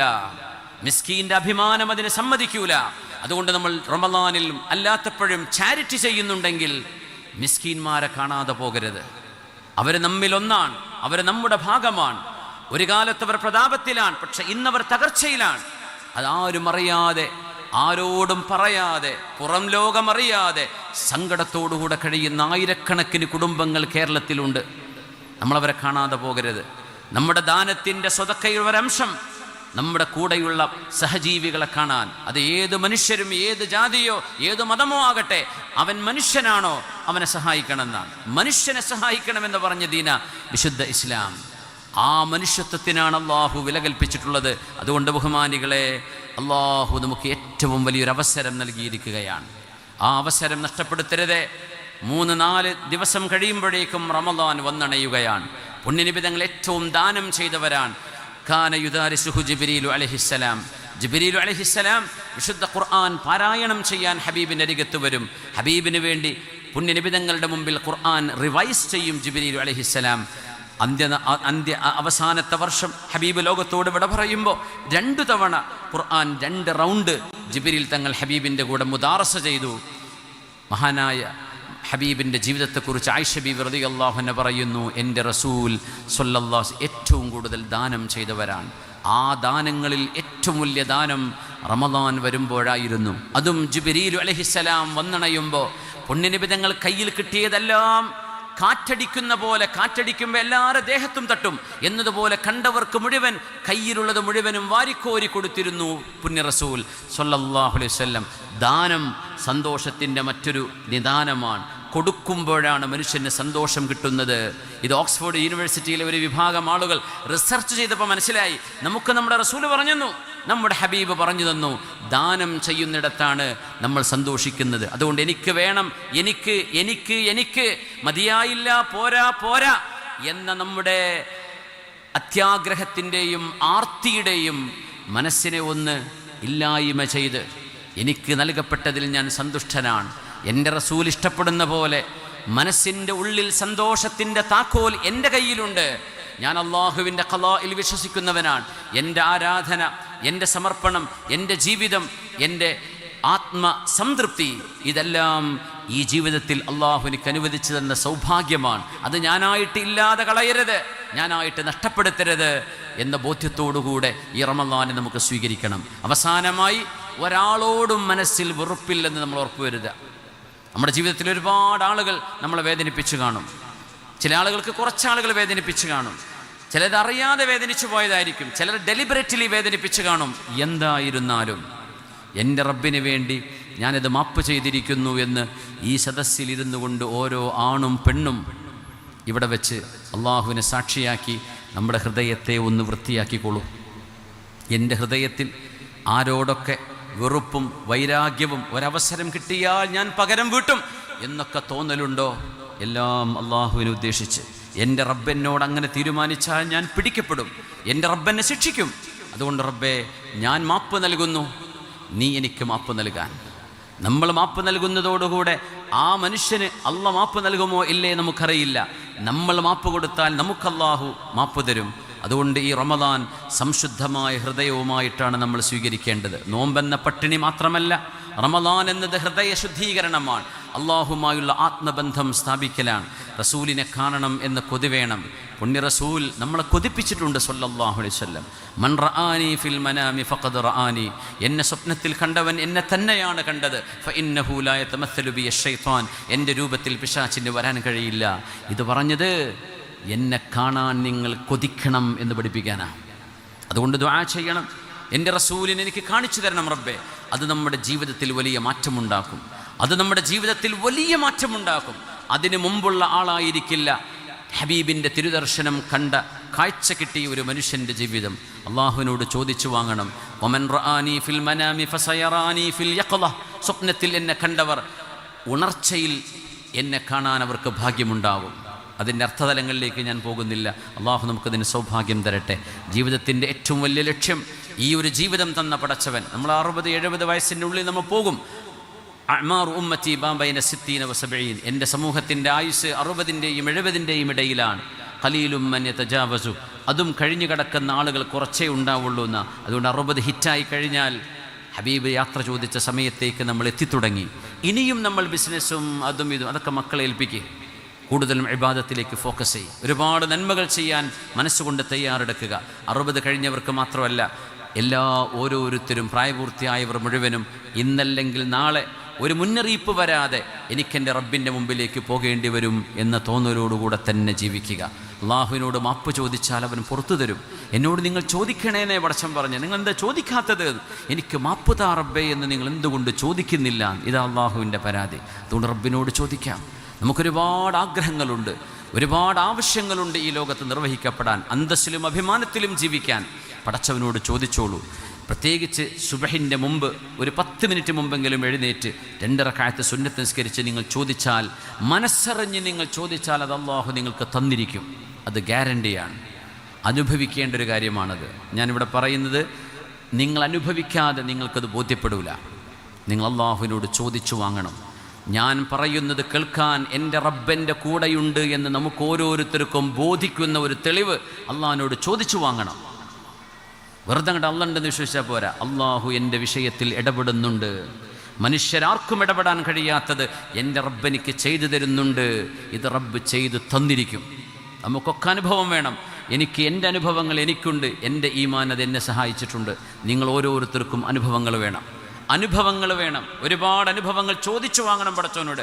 അപ്പോഴാണ് നമ്മൾ ഈ പറയുന്നതും വിശ്വസിക്കുന്നതും സത്യമാണെന്ന് ബോധിക്കുള്ളൂ. അല്ലെങ്കിൽ അത് ഉസ്താദ് പറഞ്ഞ് വേള പറഞ്ഞു പോയി, മൂപ്പര് വന്നു പോയി. അല്ല, ഇത് സത്യവും പരമസത്യവുമാണ്. ഇത് പരമമായ യാഥാർത്ഥ്യമാണ്. അള്ളാഹുവിനെ കണ്ടുമുട്ടുന്നത് വരേക്കും പടച്ചതമ്പുരാനെ കാണുക എന്ന ലക്ഷ്യത്തിലേക്ക് മനസ്സുകൊണ്ട് വെമ്പൽ കൊണ്ട് കൊതിയൂറി ആനന്ദം കൊണ്ട് തുള്ളിച്ചാടുന്ന മനസ്സുമായിട്ട് ജീവിക്കേണ്ടവരാണ് മുഅ്മിനീങ്ങൾ. അവർക്ക് മരണമാസന്നമാകുമ്പോൾ ഈ ലോകത്തുനിന്ന് എല്ലാം നഷ്ടപ്പെട്ടു പോവുകയാണ് എന്ന് തോന്നില്ല. ഞാൻ എൻ്റെ കാരുണ്യവാനെ കാണാൻ പോവുകയാണ്. എൻ്റെ മരണം അടുത്ത ഒരു ജീവിതത്തിൻ്റെ തുടക്കമാണ്. കാരുണ്യവാനാണ് എൻ്റെ രക്ഷിതാവ്. എന്നെക്കുറിച്ച് എൻ്റെ അടിമകൾ എന്താണോ എന്നെക്കുറിച്ച് വിചാരിക്കുന്നത് ഞാൻ അങ്ങനെയാണ്. അള്ളാഹു പറയാ, എനിക്ക് മാപ്പ് തരുമെന്നാണ് നമ്മൾ വിശ്വസിക്കുന്നതെങ്കിൽ അള്ളാഹു നമുക്ക് മാപ്പ് തന്നിരിക്കും. അതുകൊണ്ട് റബ്ബിനെക്കുറിച്ച് നല്ലത് വിചാരിക്കാൻ. അള്ളാഹു നമ്മളെ നന്നാക്കി തരും. അള്ളാഹു നമ്മുടെ വിഷയങ്ങൾക്ക് പരിഹാരം തരട്ടെ, രോഗങ്ങൾക്ക് ശിഫ നൽകട്ടെ. അള്ളാഹു നമ്മുടെ ആഗ്രഹങ്ങൾ സഫലമാക്കി തരട്ടെ. സ്വർഗ്ഗലോകം വരെ അള്ളാഹു നമ്മളെ എത്തിച്ചു തന്ന് സഹായിച്ച് അനുഗ്രഹിച്ചു തരട്ടെ. ആമീൻ യാ റബ്ബൽ ആലമീൻ. 1-2 ചടങ്ങുകൾ കൂടെ ഇവിടെ ബാക്കിയുണ്ടത് കഴിഞ്ഞ് നമുക്ക് ദുആ ചെയ്തുകൊണ്ട്